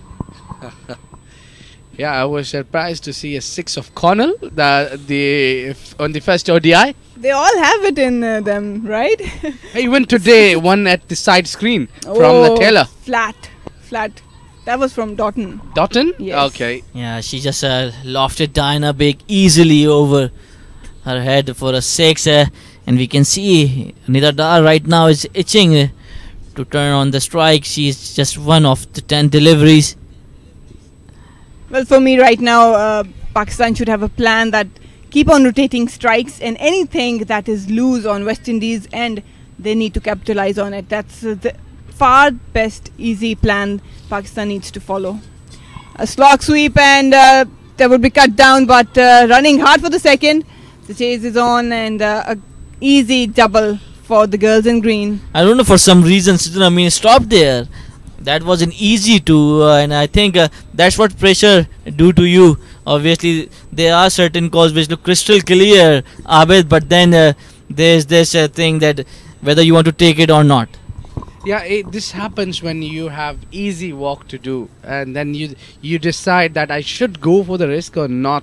But I think when it is available to be on the safer side, do not suicide for just a run. Probably it has something to do with the partner. We have seen that Sidra and Javeria was so much coordinated that they were running hard, even with the soft hands.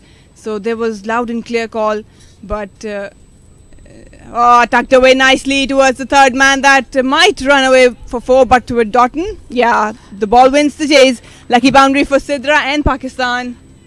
Given the nature of the outfield, it's lightning fast, and even Doughton couldn't come anywhere close to it. What they did, I mean, they're watching the ball till the last moment and playing as late as possible. That is the key thing. That shows that they are safe and not rushing for anything. They're calm. Even their dugouts, you can see Madam Aisha also sitting there for the first time.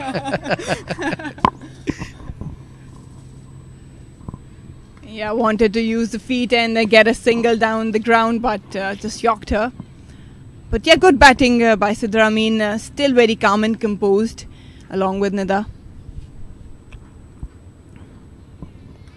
Yeah, you need to have that patience for playing 50 overs game, which I think Sidra is building, especially from this series.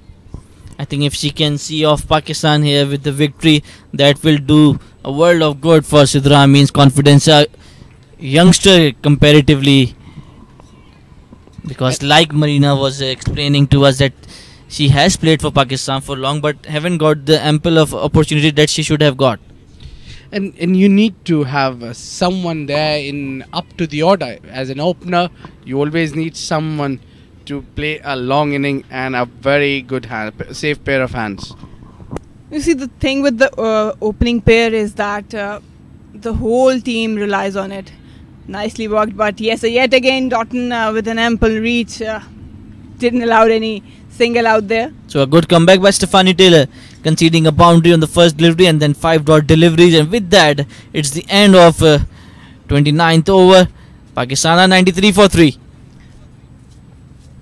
Yeah, so talking about opening pair, I think that pair really sets the tone for the entire team and also the opposition. With Sidra Amin up there, reliable in scoring runs for Pakistan in this manner, it definitely takes much pressure off the dugout. Well, Pakistan now need to take care of Sidra Amin. I think support staff and Mark Coles, they must have seen something good in her, and it's about showing confidence in her, because you don't get such a match winners regularly. Yeah, there was never a doubt about her talent. There has been a long talk going around for her, but yes, the exposure and the opportunities, that really matters, and she has delivered this time for Pakistan and for her team. Yeah, I think she understood the value of being an opener, that because we have seen from past 2 games that she's very stable. She's going after only the loose deliveries. Once she's set, she plays those sweep shots. When she starts playing sweep shots, you will realize that now she's set and she can eye the ball nicely. That was a good looking shot by Nida, just back foot punch to the cover sweeper area. Use of the feet and got away from infield for a single. This partnership is really important for Pakistan as well as for West Indies, and Pakistani and these 2 women in green would like to take this partnership, want to make sure that Pakistan goes home with them not out. For West Indies, I think that probably they could try Doughton, because she has a lot of tricks up her sleeve. That would be a good wicket taking option. Yeah, change of pace. She has slower ones. She has the quicker ones. The Yorkers also she's good at. So I think it is the right time to take a chance with her and allow her to go, because when you introduce her, that means you're going for an attacking cricket, and you can't afford to play a defensive here, because you Pakistani women just need to score 3.5 runs and over. So that doesn't look difficult to me in terms of chasing a small total, and now they have 7 wickets in hand. There is yet a lot of batting yet to come now. I agree, and with Taylor and Fletcher operating on both ends, I think the Pakistani pair has settled down. So West Indies don't have that time to let this pair settle down. They want wickets, and probably would like to give 1 or 2 overs to Doughton with the change of pace. The confirmation for the bowling for West Indies, Connell and Salman up there containing, and then the spinners are doing quite a bit work. That was the LBW shout. Probably seems like might be outside the off stump, but that's the umpire's call, and he has a better view, so that was out. Yeah, I think that is the better position to be, where Doughton is fielding. So because she was earlier fielding a little bit on the cover side, so now that was giving them easy for boundary there. Beautiful looking shot, so much in control. Sidra Amin, elegant back foot punch to the cover area for a single. The change of ends for Krishma. Krishma has impressed. She can bowl the one that leaves away the batsman. She can bowl the conventional spinner. Oh, misfielding, rare misfielding from Diandra Doughton. A call for 2 and then sent back by Nida Dar. Yeah, that was a risky run if Doughton had picked it up cleanly. But yet again, she's a human. We can give some space to her. Just ball running through her legs, but a lucky call for Pakistan. Superwoman for West Indies, and for the cricketing world, she is. She couldn't perform from last 2 games. I think that's because Pakistani women have targeted her wicket so much. And Pakistani got lucky today with a magnificent run out by Nida Dar to get rid of Doughton. Otherwise, she was looking very dangerous. I think Doughton plotted her downfall today herself. You could see how disappointed she was. Well, talking about Krishma, I think that this length right now will not help West Indies and even Krishma, because it's short of length. The ball is doing nothing off the wicket. So probably would like to go for a plan B here to get a wicket out. The line and length she's keeping is good. It's safer to be very honest, but not just enough to defend 160 runs. Yeah, I think had it been more runs on the board, Pakistan certainly would have been under pressure. They are under pressure, to be honest, and you can see. But now, since the partnership is developing and is now at 17 runs, so this has given them confidence that at least it has allowed them to get the things going. After 31 overs, Pakistan are 99 for 3. Well, I mentioned that West Indies has no time to allow the batter settle down. They need wickets, and this is the right time to put pressure on Pakistan even more if they could manage to pull out a wicket or so. But right now, some plan obviously Taylor would have in mind, and how she is operating with spinners from both ends.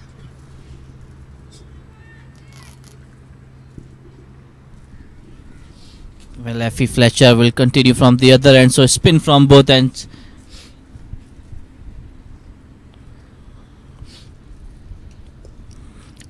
Nida converted into a full toss, but fielder is there at a deep fine leg, so just a single for Nida. Yeah, they don't really have to hurry. It's just playing along. Plenty of time for them to settle in. Some room to play dot balls, but right now they're doing well. Tucked away nicely again by Sidra Amin, just using the pace and the width given, and that will be cut down a couple to Sidra Amin's name. The reason I was talking about bringing in Doughton from one end is that keeping this combination of fast and spin, it really just gives some pressure and unsettlement to the batter as well. And we have seen throughout this match that an odd one has kept low, especially from the fast bowlers. This time a much better fielding from Doughton, certainly saved runs for her team. Oh, yes, diving to her left. Initially went towards the right, but managed well, Doughton, and Sidramin yet again just teasing her from all these kinds of shots. Much better delivery from Effie Fletcher. I like this inning from Nida Dar, how she's, spending time at the middle. That is the, sign of a player who's well in confidence and learning every game. I've talked about her that the change in her game was definitely understanding her role, and that's exactly what she has done. She knows what her role in the team is, and right now what her role is as a batter coming in for the situation. Again swept away, as we call her Sweepullah of Pakistan team. She loves to sweep. Yeah, she loves to play sweep shots, and especially when she's well settled there. That's what what the perfect thing she's doing is that she's keeping in mind that she's well settled and watching the ball nicely, and then she tries to play sweep shots. That should be your aim. You should be doing that. So look at Nida Dar innings here. It's been phenomenal. What a character she has been for Pakistan women now. Taylor still going on with spinners at both end. But what might be your call right now, because West Indies needs a wicket if they want to defend this total, and yeah, that's a change in bowling. I guess Taylor heard me, and she's brought her one of the key fast bowlers into the attack. That's Salman. Yeah, Salman have earlier bowled a pretty decent lineup, and she's been successful with the wicket as well. What happens, Marina, at the moment is that whenever the Pakistani the West Indies bowlers gets a wicket here, they are energetic, they are charged. Oh, what a shot being put away. Nicely fielded in the deep. I think Cannell was the fielder. Oh, the big lady diving hard and saving some runs for her team, but good cricket all round. A good bouncer to start off, and well played pull shot, but would be disappointed that couldn't get a boundary off that. That was a free hit, provided the field setting. Yeah, that's what Marina was saying, that the moment they get a wicket, they are charged. They go and they give a tough time to the Pakistani batters, but a small partnerships are hurting them. Now of a 24 runs partnership or 25 runs partnership, it's going to be, these partnerships are hurting them. They need wickets in the regular intervals. With us joining in the com-box, Kamran. Welcome, Kamran, to the com-box. Thank you, Abid. A good time to be in the com tent. There is no box today because of the windy situations. We are all open under the tent.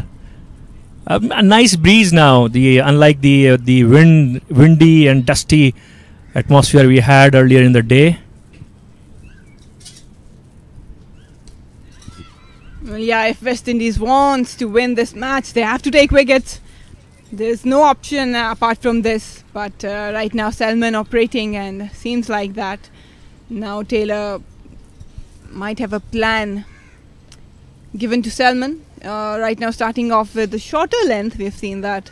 Tested Nida with a very shorter one.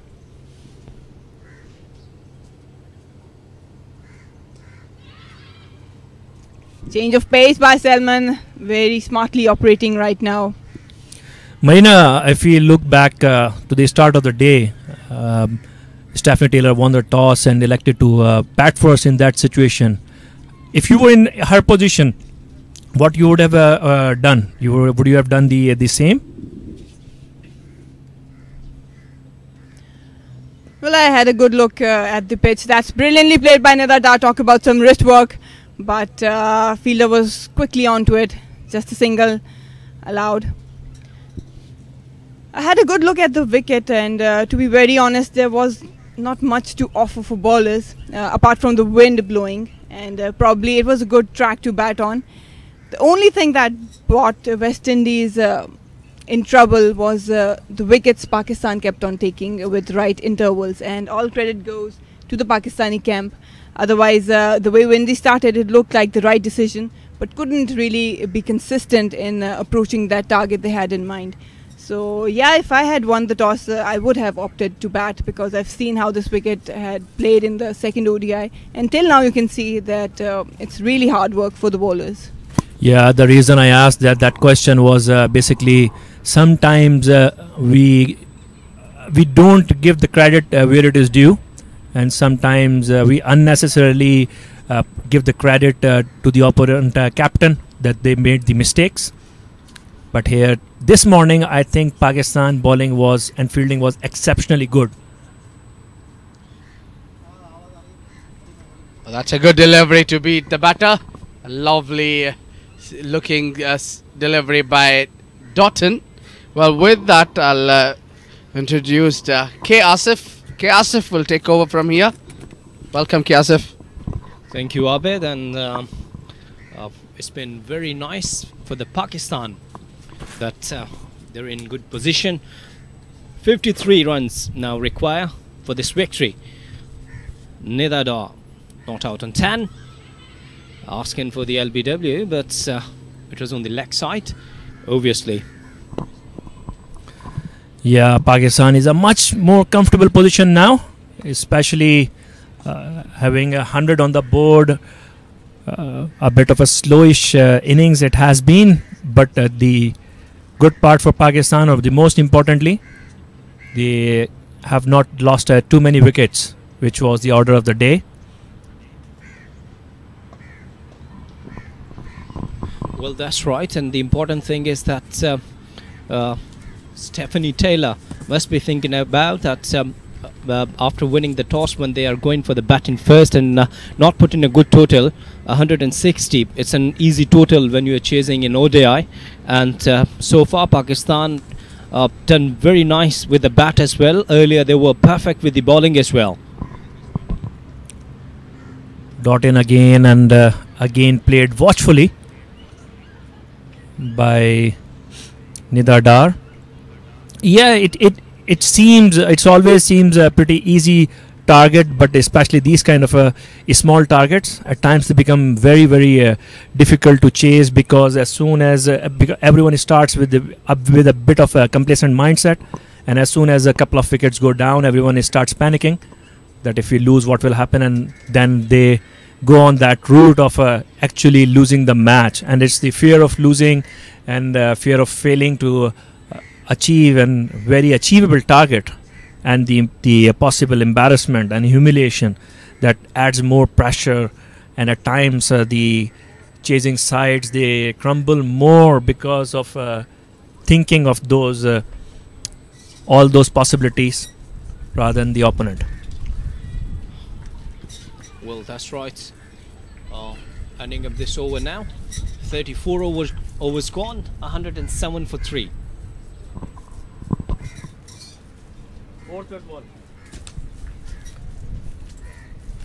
So again, Sidra Amin, what a player she has been for Pakistan in this series. She has been exceptional all along. She got a good one in the first ODI, where Kunal was really in her groove and got the outside edge, and she nicked it to Kaisha Knight. She was the first wicket to go there, but since she Alia Riaz was standing outside the rope, getting ready. She would be the next batter for the Pakistan.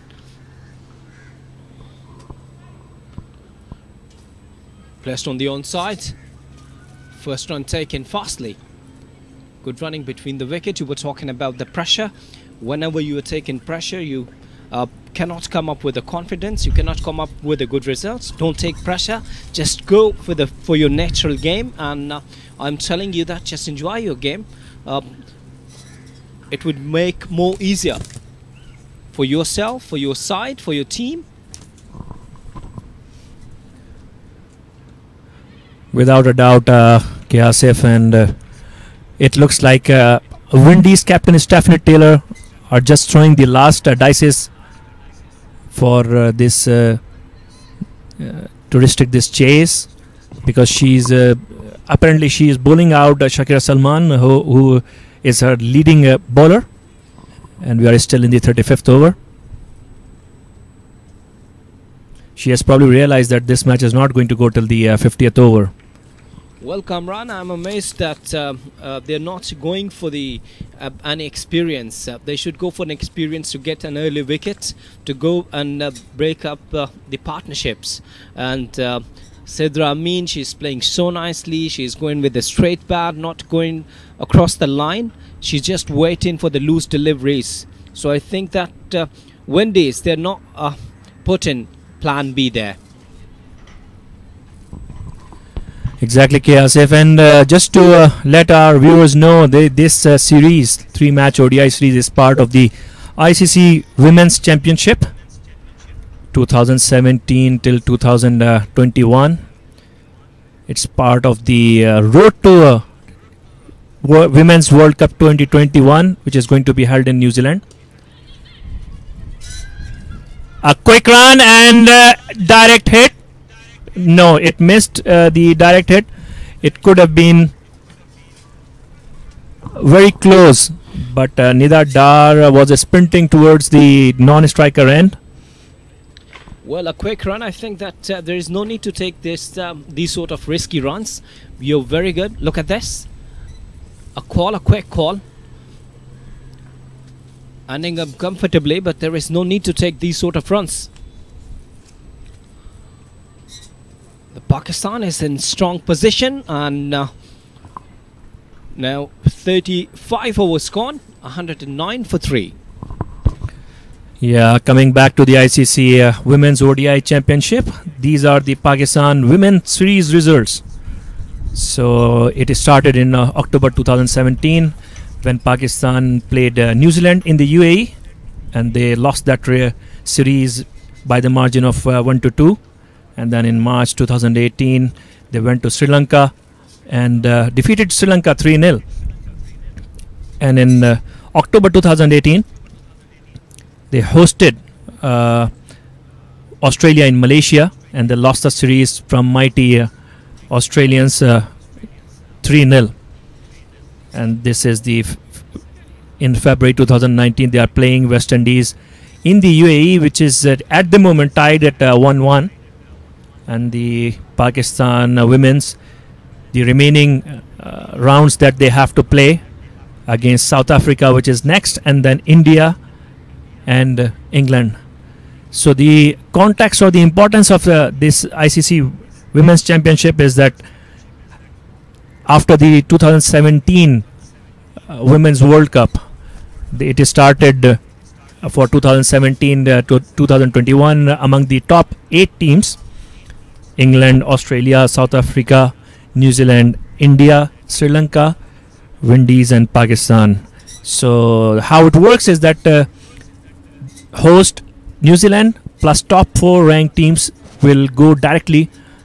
They will qualify for the World Cup, 2021 Women's World Cup.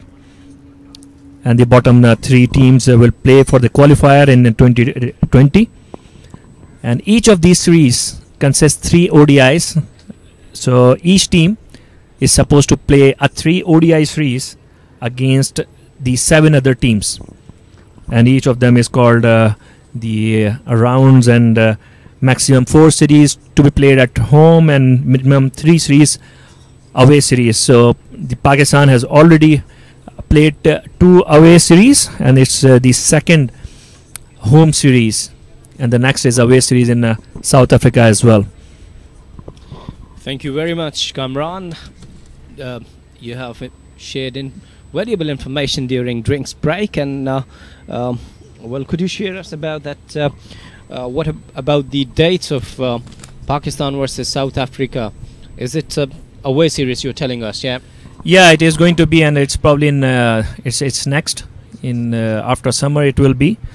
So the way it is right now, Pakistan is because the way it works, for each win, each team gets 2 points. So in this situation, Pakistan is at the moment at the 6th place, and host +4 means the top 5 teams will directly qualify for the 2021 World Cup. So at the moment, Pakistan and England are at 10 points each, and Windies are 11 points. So if Pakistan wins today, Pakistan will jump to 12 points after 4 rounds, that is 12 matches, and they will be equal with the India women team. New Zealand and Australia are on top. So with only 3 rounds to go, and India may play, may not play, and if they forfeit like they did the last time, Pakistan will get those 6 points, and it will help them help Pakistan's squads a lot to qualify directly, and that will be a great step for Pakistan, because when this league started, Pakistan was ranked at the bottom at the 8th position. Thank you very much. Coming back to the match, coming back to the cricket, that Pakistan women 109 for 3, 51 runs away from the victory, just on 90 deliveries. Sid Rami not out on 45, played 91 deliveries. What a knock she has. Good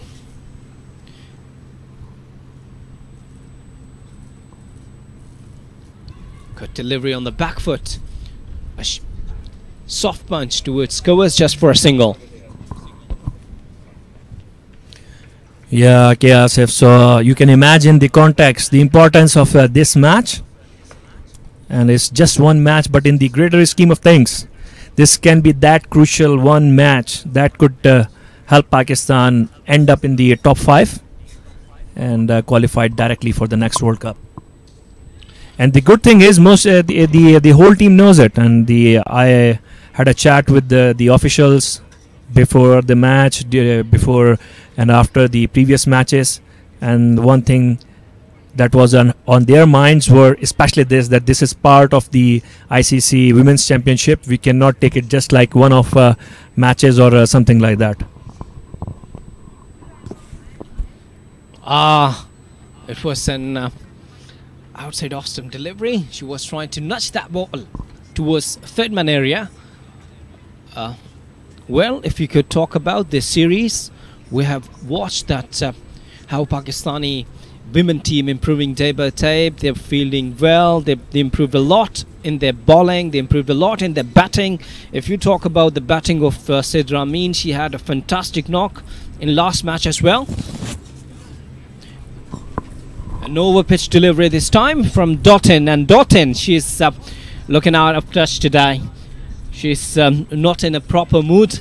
She went and earlier she was in a good mood. She started well.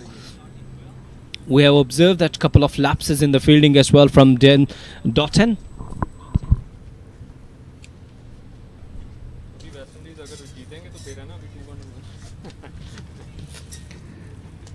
So Doughton really had very quiet games, the second and this one as well. Well, you talk about the quiet environment. I'm not understanding that why Windies team, they're calm in the field because they used to, enjoy their games. They used to dance. They used to laugh. But today they're out of touch. Don't know why. Of course, they haven't managed to get a very good total on the board. But it does not mean to lose your confidence, to lose your enthusiasm. Ending up this delivery with this dot. 36 gone, 110 for 3. Yes, if that goes to show how critical this win, if hopefully it will happen, is going to be, because when these Windies women, they came, they never imagined or they never thought of losing this series. Especially during the first ODI, we saw that overconfidence in the field as well, especially when a couple of Pakistan batters got hit. Well, you you cannot say that it was an overconfident day. I mean, I slightly disagree with you, Kamran, because the cricket is a game of enjoyment, yeah. And we used to watch that how Windies, man, they enjoy in the field, especially DJ Bravo, Chris Gale, Darren Sammy, Andre Russell. They used to enjoy, and the Windies women, they were observing and they were following them. And today we are lacking those cherished moments, to be very honest. No, I agree, and one of the reasons could be I was just pointing in the direction of the possibilities that the way they have been bundled out here, literally on 160 runs. It's a very good, experienced Windies side, and they are all their top players. They have played more than 100 ODIs. And they are facing off with the likes of Nida Dar. They are facing Diana Baig, who took 4 wickets the other day and 3 wickets today. She hardly has any ODIs, less than 20 or something. And same is with the Kainat Imtiaz as well. Taylor to Sidra Amin, and Sidra Amin, she's quite comfortable there with her batting. We have watched her on drives today, elegantly done by Sidra. Uppishly played, and lucky that it fell short of the deep square leg fielder. Just one bounce perfectly. I was talking to Marina and she was telling me that how perfect Sidra is on her legs. She plays nice. Yes, Sidra, I mean, especially not just the shots, it's the short selection. Another sweep, top edge, but as the fielder is in the deep. So this time again, Nida Dar playing the percentage shot and getting away with it. It's exactly the kind of shot that Javeria Khan tried, but at that time the short square leg was in the circle. So continuing on Sidra Amin. It's a feel that she reads the game well and adopts according to the situation. Here, look at this innings. She has played 99 deliveries here, and she has put her head down and playing for the team cause. This time through the covers, perfect timing that was. A fielder behind that, trying to stop that, stopped well. Asking for the third run. It was tremendous timing. Found the gap. The way she's playing, tremendously. 2 more added into the total now. With that, concludes the 37th over. And Pakistan 116 for 3, coasting along. Or we can say, we don't mind saying that we can afford to say that crawling towards the victory, as long as they don't lose wickets. Yeah, 13 overs left and 44 more runs to get. But it shouldn't be that much a problem. Dottin. And I think she's playing a chanceless innings, which is very good for her confidence. Absolutely correct. And if Windies have to stand any chance in this game, they need at least 3 quick wickets, 2 of these, and then Sana Mir, because it has come down to the experience now. Dot in again, and nicely placed in the gap, and completes single comfortably. Jayendra Dottin, who was the star of the T20 leg, and she was the one who ran away with the game in the first ODI here in Dubai as well. She scored 96 there. Unfortunate not to complete 100 there. Down the leg side, and yes, it's a white signal from the umpire. I don't know that why is she's going on the leg side.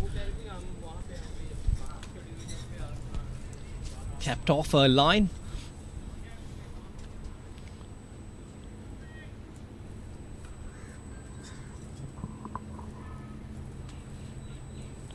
Once again outside the off stump, and Sidra Amin was trying to cut that ball, but straight to the fielder. Dottin bowling a 4th over. And Sidra 2 runs away from her second consecutive 50. Yeah, and what an achievement that would be. Again, nicely played in the gap. More placement than power. And collects another run. When she started that series, she had only one score of 50 plus, and 52 was her highest score. And look at her now. In the previous one day, she played the match-winning 96. She was awarded Player of the Match. That must have done wonders to her confidence as well. And this time, placed nicely towards point area. Perfect timing. What a shot that was. An over-pitch delivery. And Nida Dar was quite set to put that on the boundary. 4 runs. Brilliant shot. Over-pitch delivery. Dottin trying to do something extra, because they realize that if they don't do anything extraordinary here, this match is all but over. And Nida Dar latching on to that width and placing it perfectly behind point.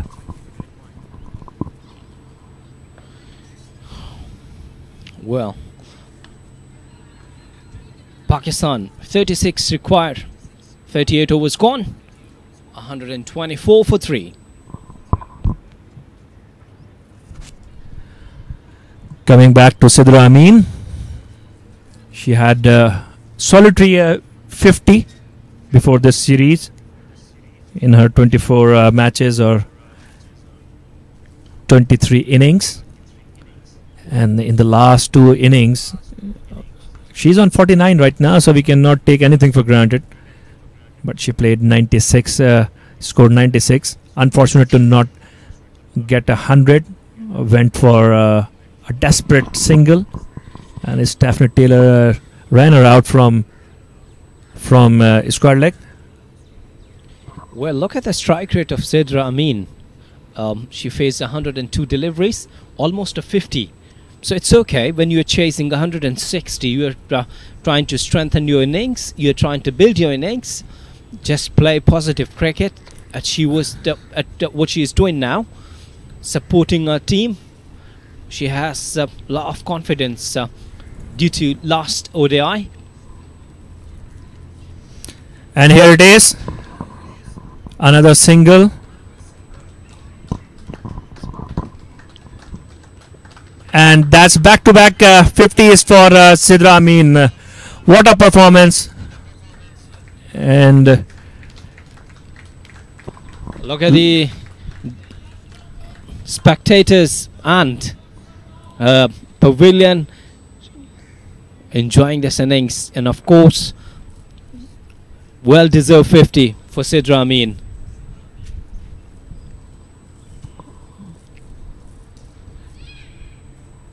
Now the important thing is that how she could end up this innings. There is no need to hurry. You have 70 balls, just 34 require. yeah, and I think it's good. It must be good for her own development and her own confidence as well to finish this game and not to throw it away. Placed on the onside, just for a single. I'm just loving the way she's constructing this innings, because I really liked the way she compiled her innings in the second ODI as well. She has a very good sense of occasion, and she reads the situation very well, what is needed, when to go for boundaries and when to go for just plucking the gaps, and where to find them, playing the percentage shots. Excellent batting by Sidra.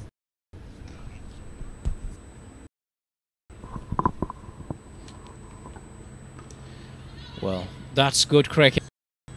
Very good cricket. A fielder is behind there at sweeper covers, just for a single. Yes, look at the awareness. She understands that the target is low. It's not a huge target, and She went for her batting, she went for her positive innings, helped a lot to the victory for her team. Pakistan just 32 runs away. Well over 11 overs is still left. And it's just like we are into the formalities now. No real urgency from Windies as well.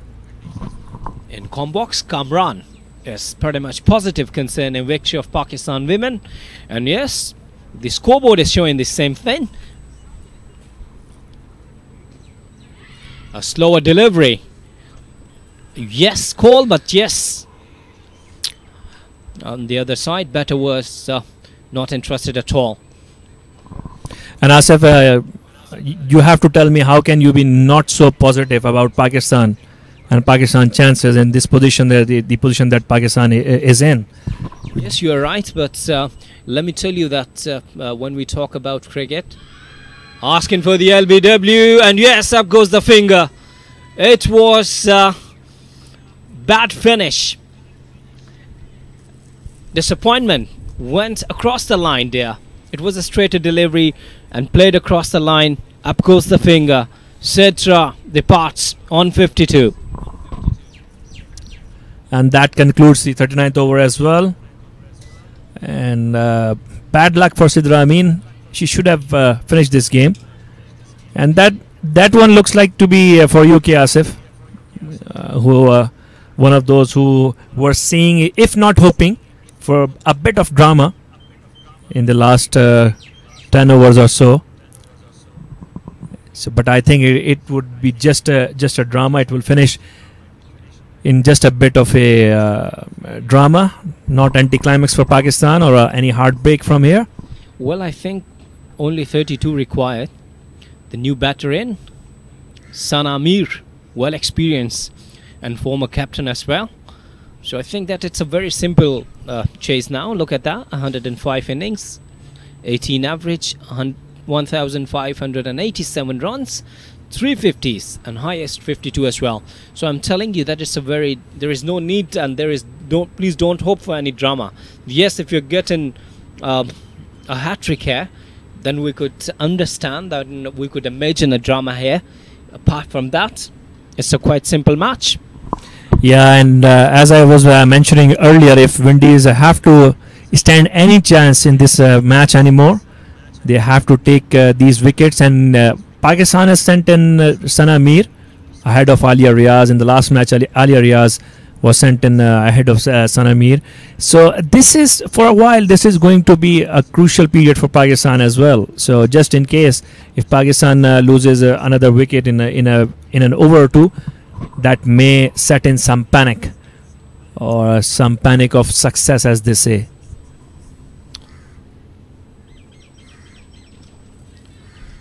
Well, this is what Sidra has to learn, that she built her innings. She was quite well settled there.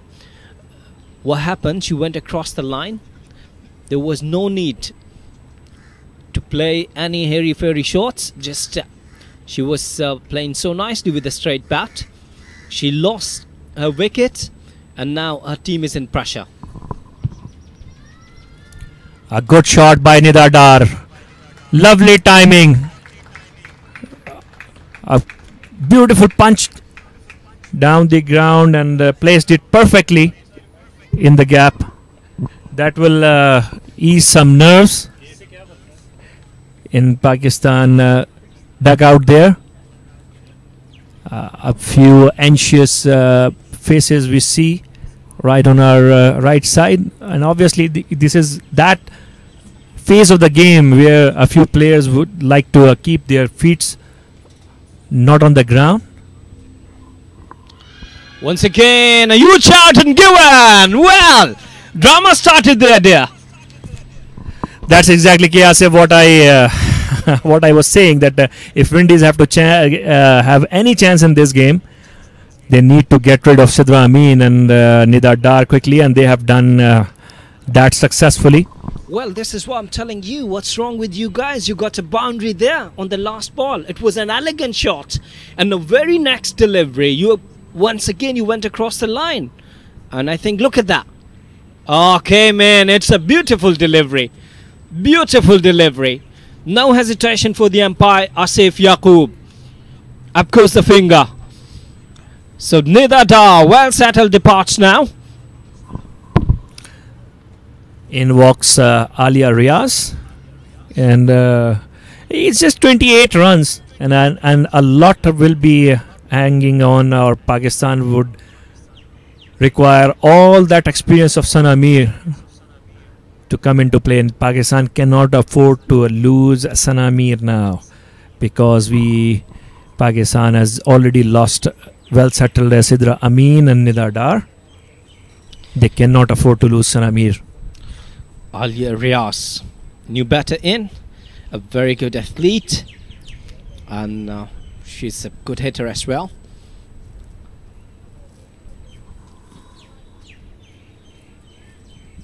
Oh, A lucky edge.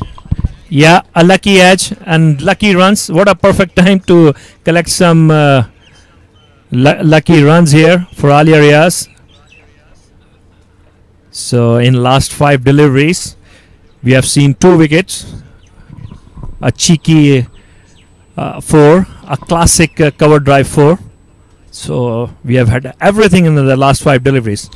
good all-round cricket, yes. 2 tremendous wickets, to 1 tremendous boundary, and it's a welcome boundary for Pakistan. Now Pakistan require 24 runs, and who cares from where they are coming. And I think in the last ODI as well, it was about this time that the ball started to reverse a bit. And the way well settled Sidra Amin and then Nida Dar, they got a bit late on the incoming deliveries. It looks like it was a bit of a reverse there, and it would be very difficult for the tail-enders to play that kind of for bowling. That's right. A good over for Windies. 2 wickets from it. 40 overs gone. 136 for 5 Pakistan women.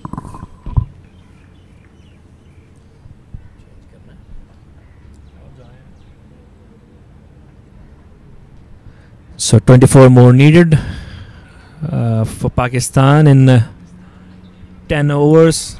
And obviously it's not a matter of overs anymore. It's all about wickets. And Windies would be looking for 5 wickets as well, and Pakistan would be looking to just play out, because if they play out all these 10 overs, they are bound to get over the line. Sana Mir, the experienced Sana Mir, is there. She is yet to face a delivery. Alia Riaz on 4, courtesy of the lucky 4 she got.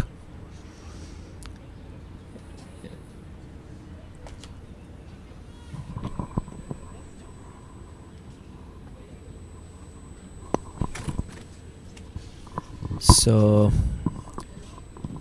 all right, and now the scorecard, Sidra Amin was on the top, 52. The new over started, and new voices you're gonna hear from the combox, Chavi and Marina. Thank you, Abid. Well, sorry, Asif. A double blow for Pakistan. Sidra Amin and Nida Dar were looking very promising. But yet again, credit to West Indian bowlers. Brought some life back into the match. Chavi? Thank you, Marina. Yes, they have. The tables have slightly turned their direction in this game. Yeah, probably we'll have to see that. Were these wickets a bit too late for West Indies, or still they can pull this one out? 41st over going on, 136 on board, 5 wickets down for Pakistan. There was a point of time where Pakistan looked extremely comfortable cruising through. They were. Yeah, 2 new batters out there for the girls in green, and we can see some energy going through the maroon shirts now, diving and on their feet now. Suddenly, they realize they have pulled something away from them. Yeah.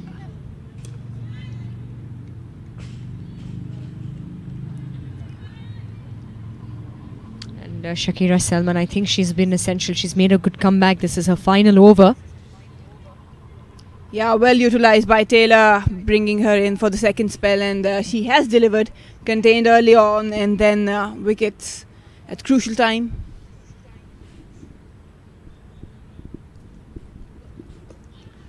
Bit of work to do now for Sana and Alia, new at the crease. Keeping the pressure on, keeping the pressure mounting constantly, the Windies. That is something that they will want to do constantly, time and again.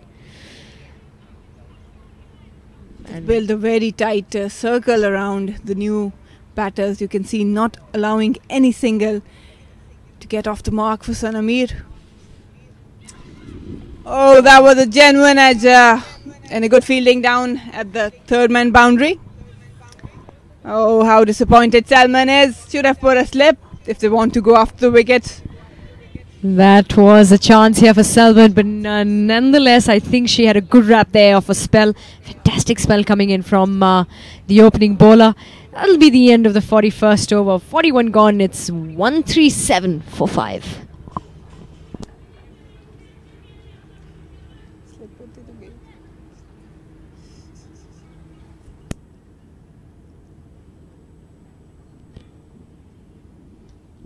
Well, now the West Indies are on to their game. There was a lucky chance for Sanamir in the last over. Salman definitely disappointed. A genuine edge, but gone wasted.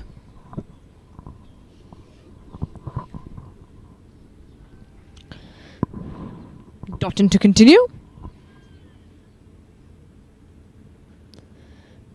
Short ball. These are the deliveries that West Indies would want to avoid if they really want to genuinely get the grip back onto the game. They do have it. The pressure is there slightly, but you see, you only need 23 runs of 54 deliveries. Pakistan will not want to take a lot of risks at this stage, Marina, considering the fact that they're already 5 down. Definitely. From West Indies' point of view, these were easy pickings. And whoa, a wild swing by Alia. Wanted to cut it down, but the length wasn't there. Well, West Indies has to be very spot on with their line and length, and also the plan they have for each of these batters. The only thing that will work in the Windies' advantage is wickets, and they're going to need them quickly.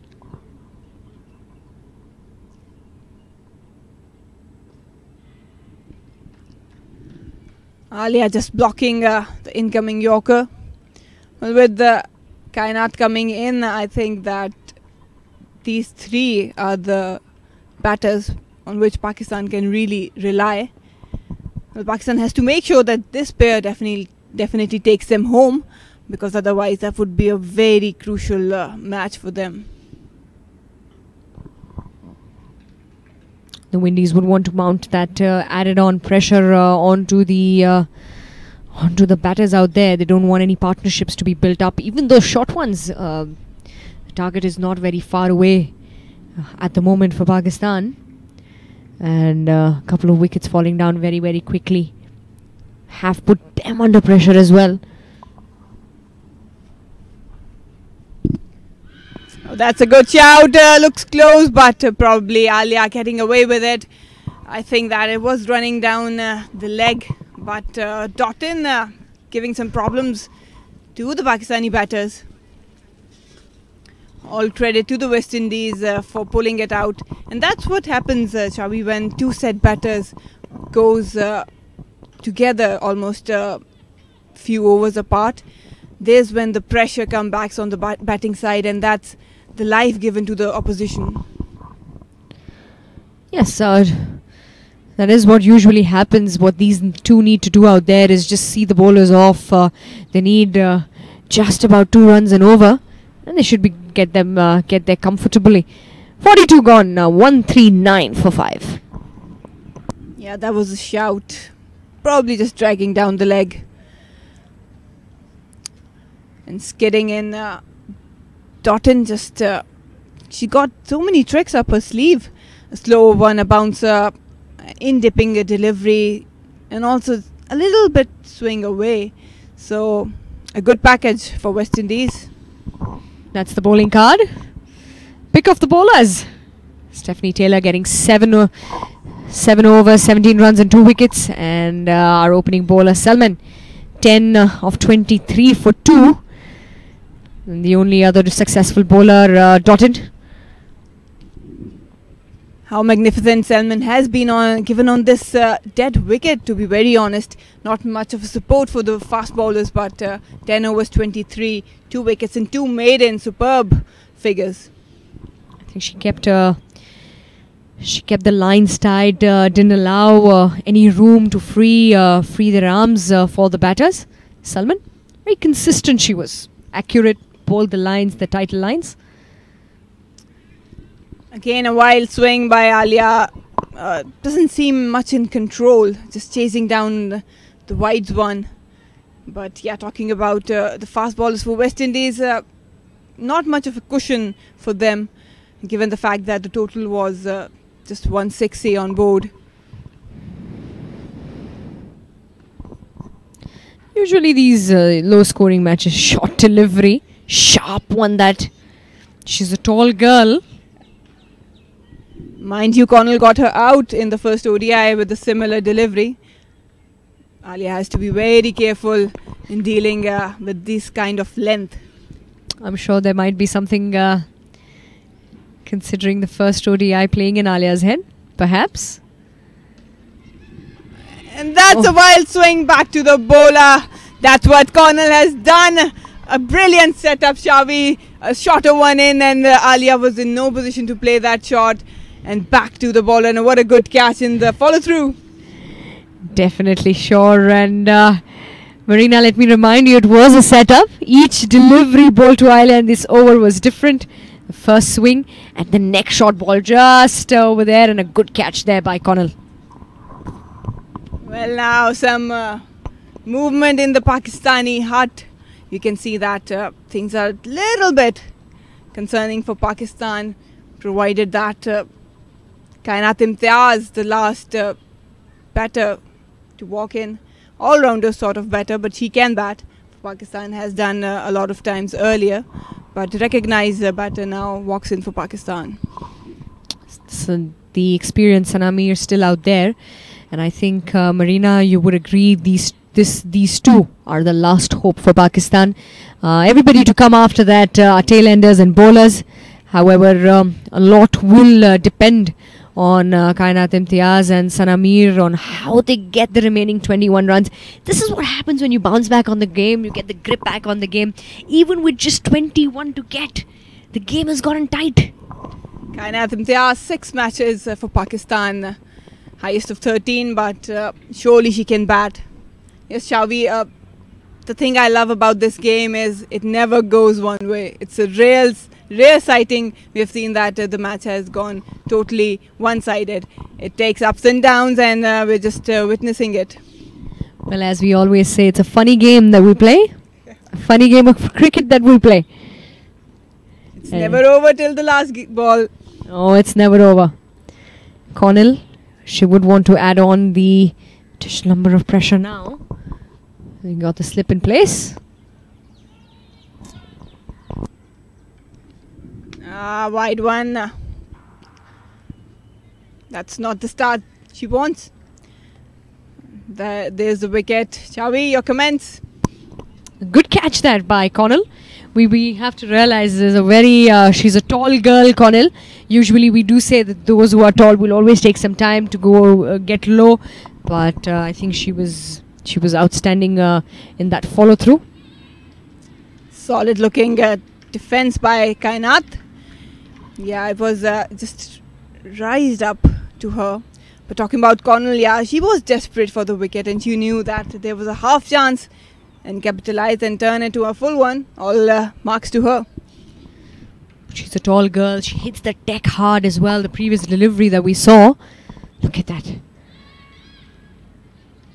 Bowls the good lines.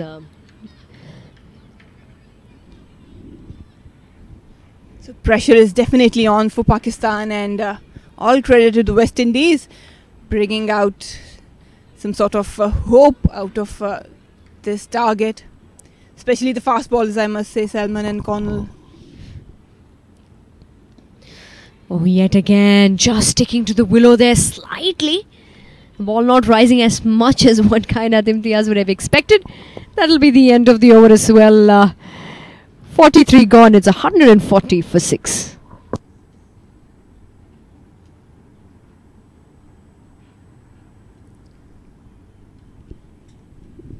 Pakistan has no other option except there's these two on the screens. Make sure that they take Pakistan home. Otherwise, there will be certain problems for Pakistan dugout. And on the other hand, West Indies would like to take another wicket here. So there was an equation that we were seeing a little while ago where they needed 20 odd runs in some 50-60 balls, and we've come to the equation where 20 is required in 42. That's how the game changes very quickly with the fall of wicket. And yes, Pakistan, this pair has to make sure that they keep on rotating strike. That's all they need. And if any opportunity provided for a boundary, they should go after it and capitalize. That's the only option right now for Pakistan. Windies trying very hard to get another wicket. What the Windies should be aware of, rather something that they should be doing, is not to bowl those leg side deliveries, the ones that are going down the leg, because that's where most of the runs have come. We've seen the ones that have been flicked off the pads down to the backward square leg, fine leg regions. They probably want to restrict those, and that's a half chance, just falling short there. And chances and more chances here. Kainat living very dangerously. We have seen that an upper edge from the other end to shot mid-wicket. Lucky didn't carry it, and yet again just throwing her bat, not waiting for the ball to come on, and lucky enough that has fallen short of the mid-off fielder, but not settling there, Kainat.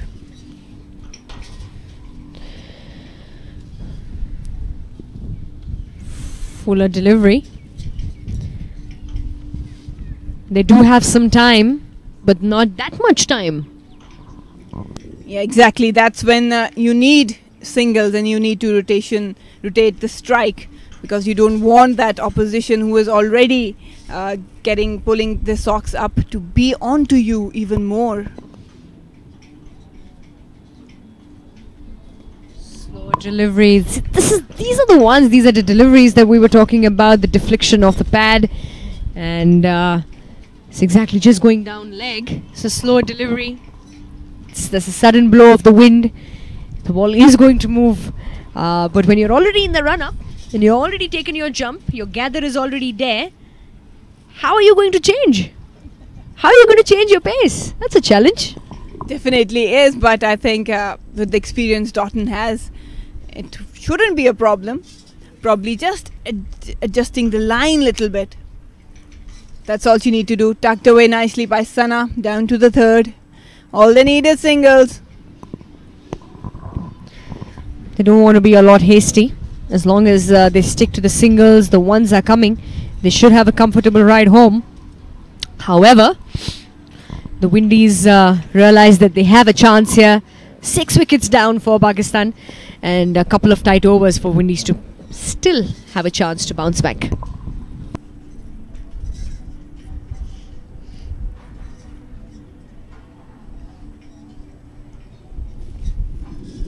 Wanted to come underneath it, but that was a fuller pitch delivery.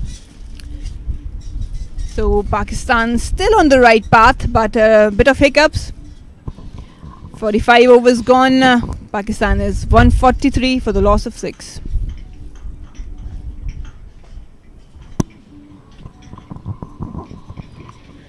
"17 more required.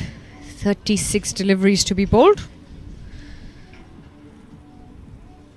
And this over, Marina, I think is going to be essential from Connell to see how many runs she gives away. What are the lines that she's going to bowl? These 6 deliveries are going to be the most critical and probably the deciding point of the match.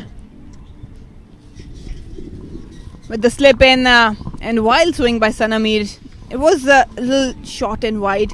Wanted to go after it but couldn't connect.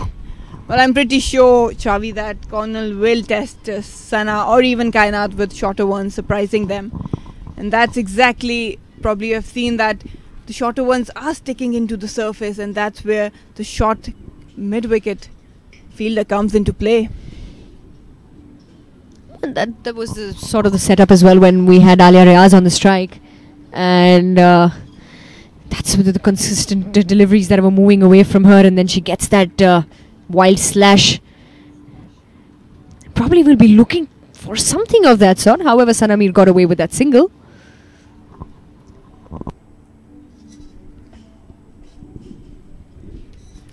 There comes the shorter one, but nicely tackled by Kainat Imtiaz into the vacant area. Running down the third man, just one run. This is good cricket by these two.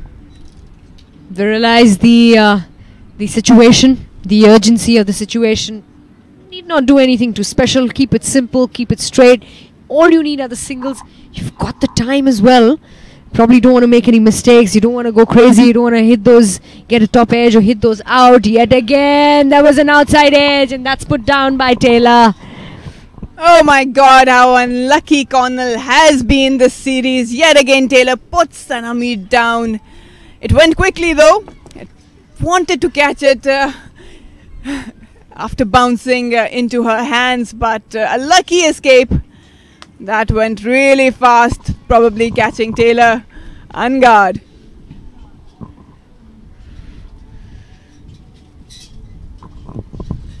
Yet again, a similar delivery, moving away from the right-hander on this occasion. Stephanie Taylor seems to be a little more distressed at this point of time. Well, her being in the slip corner hasn't been ideal for West Indies, even for her.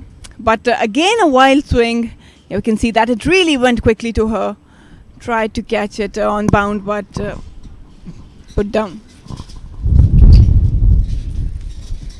Yet again, these are the deliveries. You see this because of the wind, the sudden movement of the wind, Marina. We've been talking about that. The comfortable too.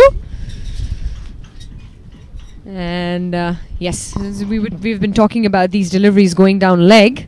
And we will come back to that. 45 gone, 5 more to go, 15 required. It's 147 for 6.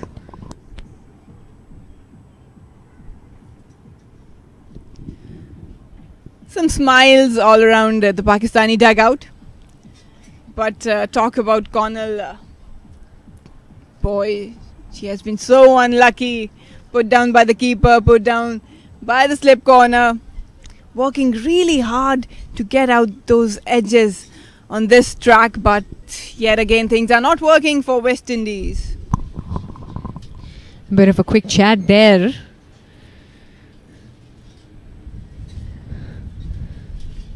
Between Salman and Taylor.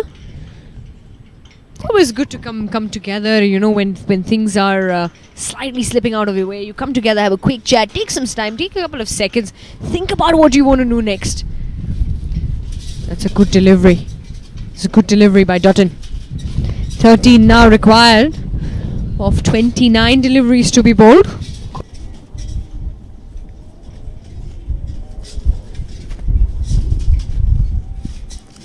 Certainly, Taylor and Dutton do have a plan they want to follow.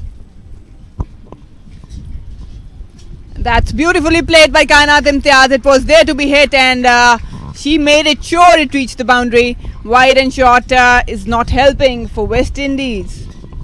Bang on timing there. Just placing it between the gap there, between the backward point and cover region. And well, no questions asked. The leather runs to the rope.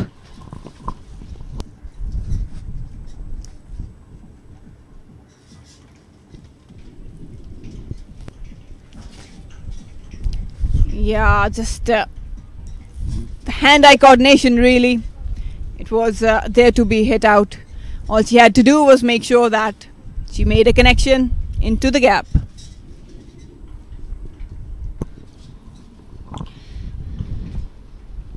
Again, Shawi, the point that these sort of deliveries will not help West Indies.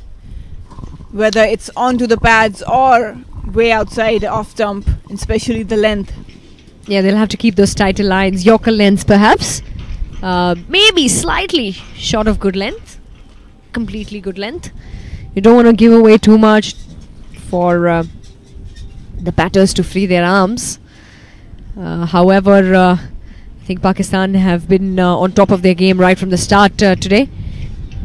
They bowled brilliantly, fielding was outstanding, and yet again, because of that, the batting as well, the contributions coming in. Well, talking about the field setting for Deandra Doughton, it seems like that she has set up the field for Yorker length, but with the fine leg and third man back to the boundary, she's missing her length.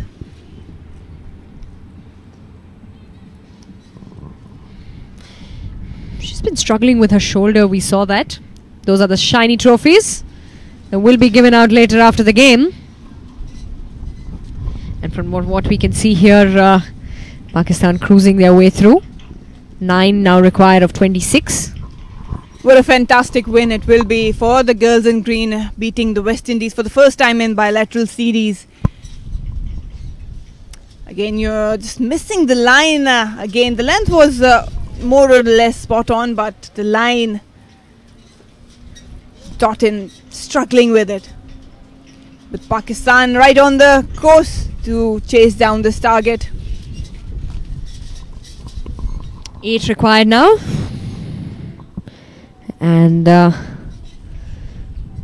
wicket here for the Windies might give them a chance. However, just being a little optimistic.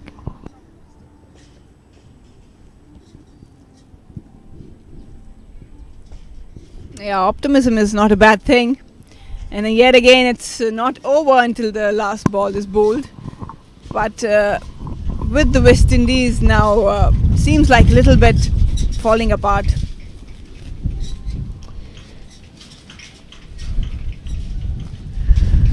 With humour comes optimism.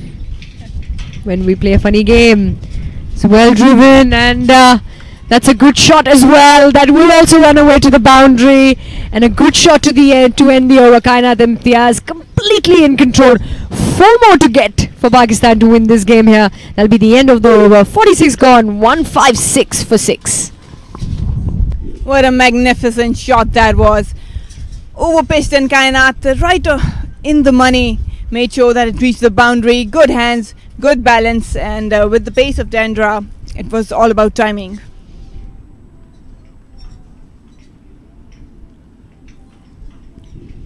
Just a hit away, Pakistan, to a historic win. And I tell you, Chavi, these girls have been working really hard around the corner, around the year. And surely they wanted this win, and they knew inside that they can beat this team. And that belief really took them across the line. Which is very important, to believe in yourself, to keep yourselves motivated. And I think this is a great motivating factor for Pakistan going forward, considering the points as well that we've been talking about. They're 1 point behind West Indies. They will be going ahead. The ranking will make a lot of difference too. And well, what a game for them to win, to get up on their rankings and get the points. They worked hard as a unit. They've looked strong right from the time that they have walked in here today. Carried their positive attitude from the previous game. And well, I think they've outdone themselves. Definitely, after the first ODI loss, they really showed the character as a team, as an individual, and especially the captaincy of Bisma Maroof. That was spot on. She led from the front into the field, apart from her batting, but yeah, it makes a huge difference. And all positives for Pakistan from this series. Nicely worked away by Sanamir into the gap for single. Wanted a second. We'll have to wait. Another 3 to get. And well, we see the players in the Pakistan hut. They're all waiting to run in. It's really delightful to see that the game, the women cricket game, has evolved and improved. Yet again a wild swing by Sana. Yes, of course, the exposure has come on. ICC is making all the efforts possible to give as many games, as many tours, as much exposure to women's cricket, bringing in different formats, the T20s, the 50 overs, the tests. Oh, half chance. Totten did well to just prevent the boundary. Sanamir little eager to wrap things up for this trophy. Yes, the tall one right there in the center. That's the one that the series was for. Yes, to be precise. 3 ODIs played here in Dubai. And that's nicely glanced away. That will run away and will be cut off, but comfortable too. And the score is level. Just single away from the series win for Pakistan. Brilliant series this has been. And all credit to the PCB for making sure that these girls have the right facilities, the right amount of attention and training they need. And then yet again the players working very hard with the sporting staff. What scenes I'm just wondering will be after they take the single. 47 gone, it's 159 for 5. Just one run. And this is exciting stuff here for Pakistan. A lot of boost back home. A lot of all the viewers who will be watching from across the world, and everybody following the game from Pakistan will be delighted by the performance of the girls. I think they've been outstanding.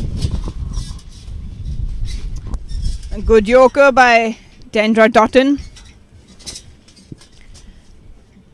Yes, it will be a very big boost, not for just the girls in green and PCB and their staff, but also back home, the nation who have backed, the fans who have backed their team. They will be pretty happy because it's a historic win, being underdogs and then taking on West Indies. Oh, that will be the winning runs by Sanamir. Who else to get runs off the bat rather than Sana? And Pakistan winning the series 2-1, taking all the ICC ranking points and improving their position. Finishes off in style, experienced Mir getting 160 on board. And this is fantastic scenes here. And what a game for us to watch, and a very good game of cricket. The final decider, taking a lead, taking the hike up in the rankings as well, Pakistan. And well, the congratulations and the celebrations begin. Pakistan turning out to be a better team this time, not just today but also in the second ODI when they came back, and they made sure that they carried that momentum and the approach in this decider, and that was the difference probably between the two teams. Pakistan not giving up at any moment has been spot on in all three departments. Yes, absolutely, they have been. And it's the first ever ODI series win against the Windies for the Pakistan women. Sanamir finishing off at 9 and Kainat Imtiaz on 16. Stay tuned with us. We will be back with the presentation ceremony very, very shortly. Thank you for being tuned with us and watching the game live and supporting the girls from across the world. We will be back shortly.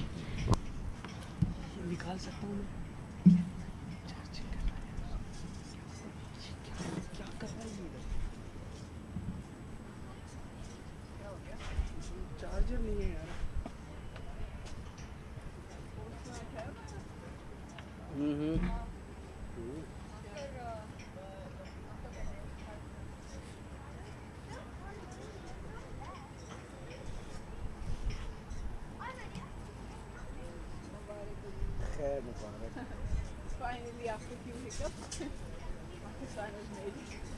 Right now,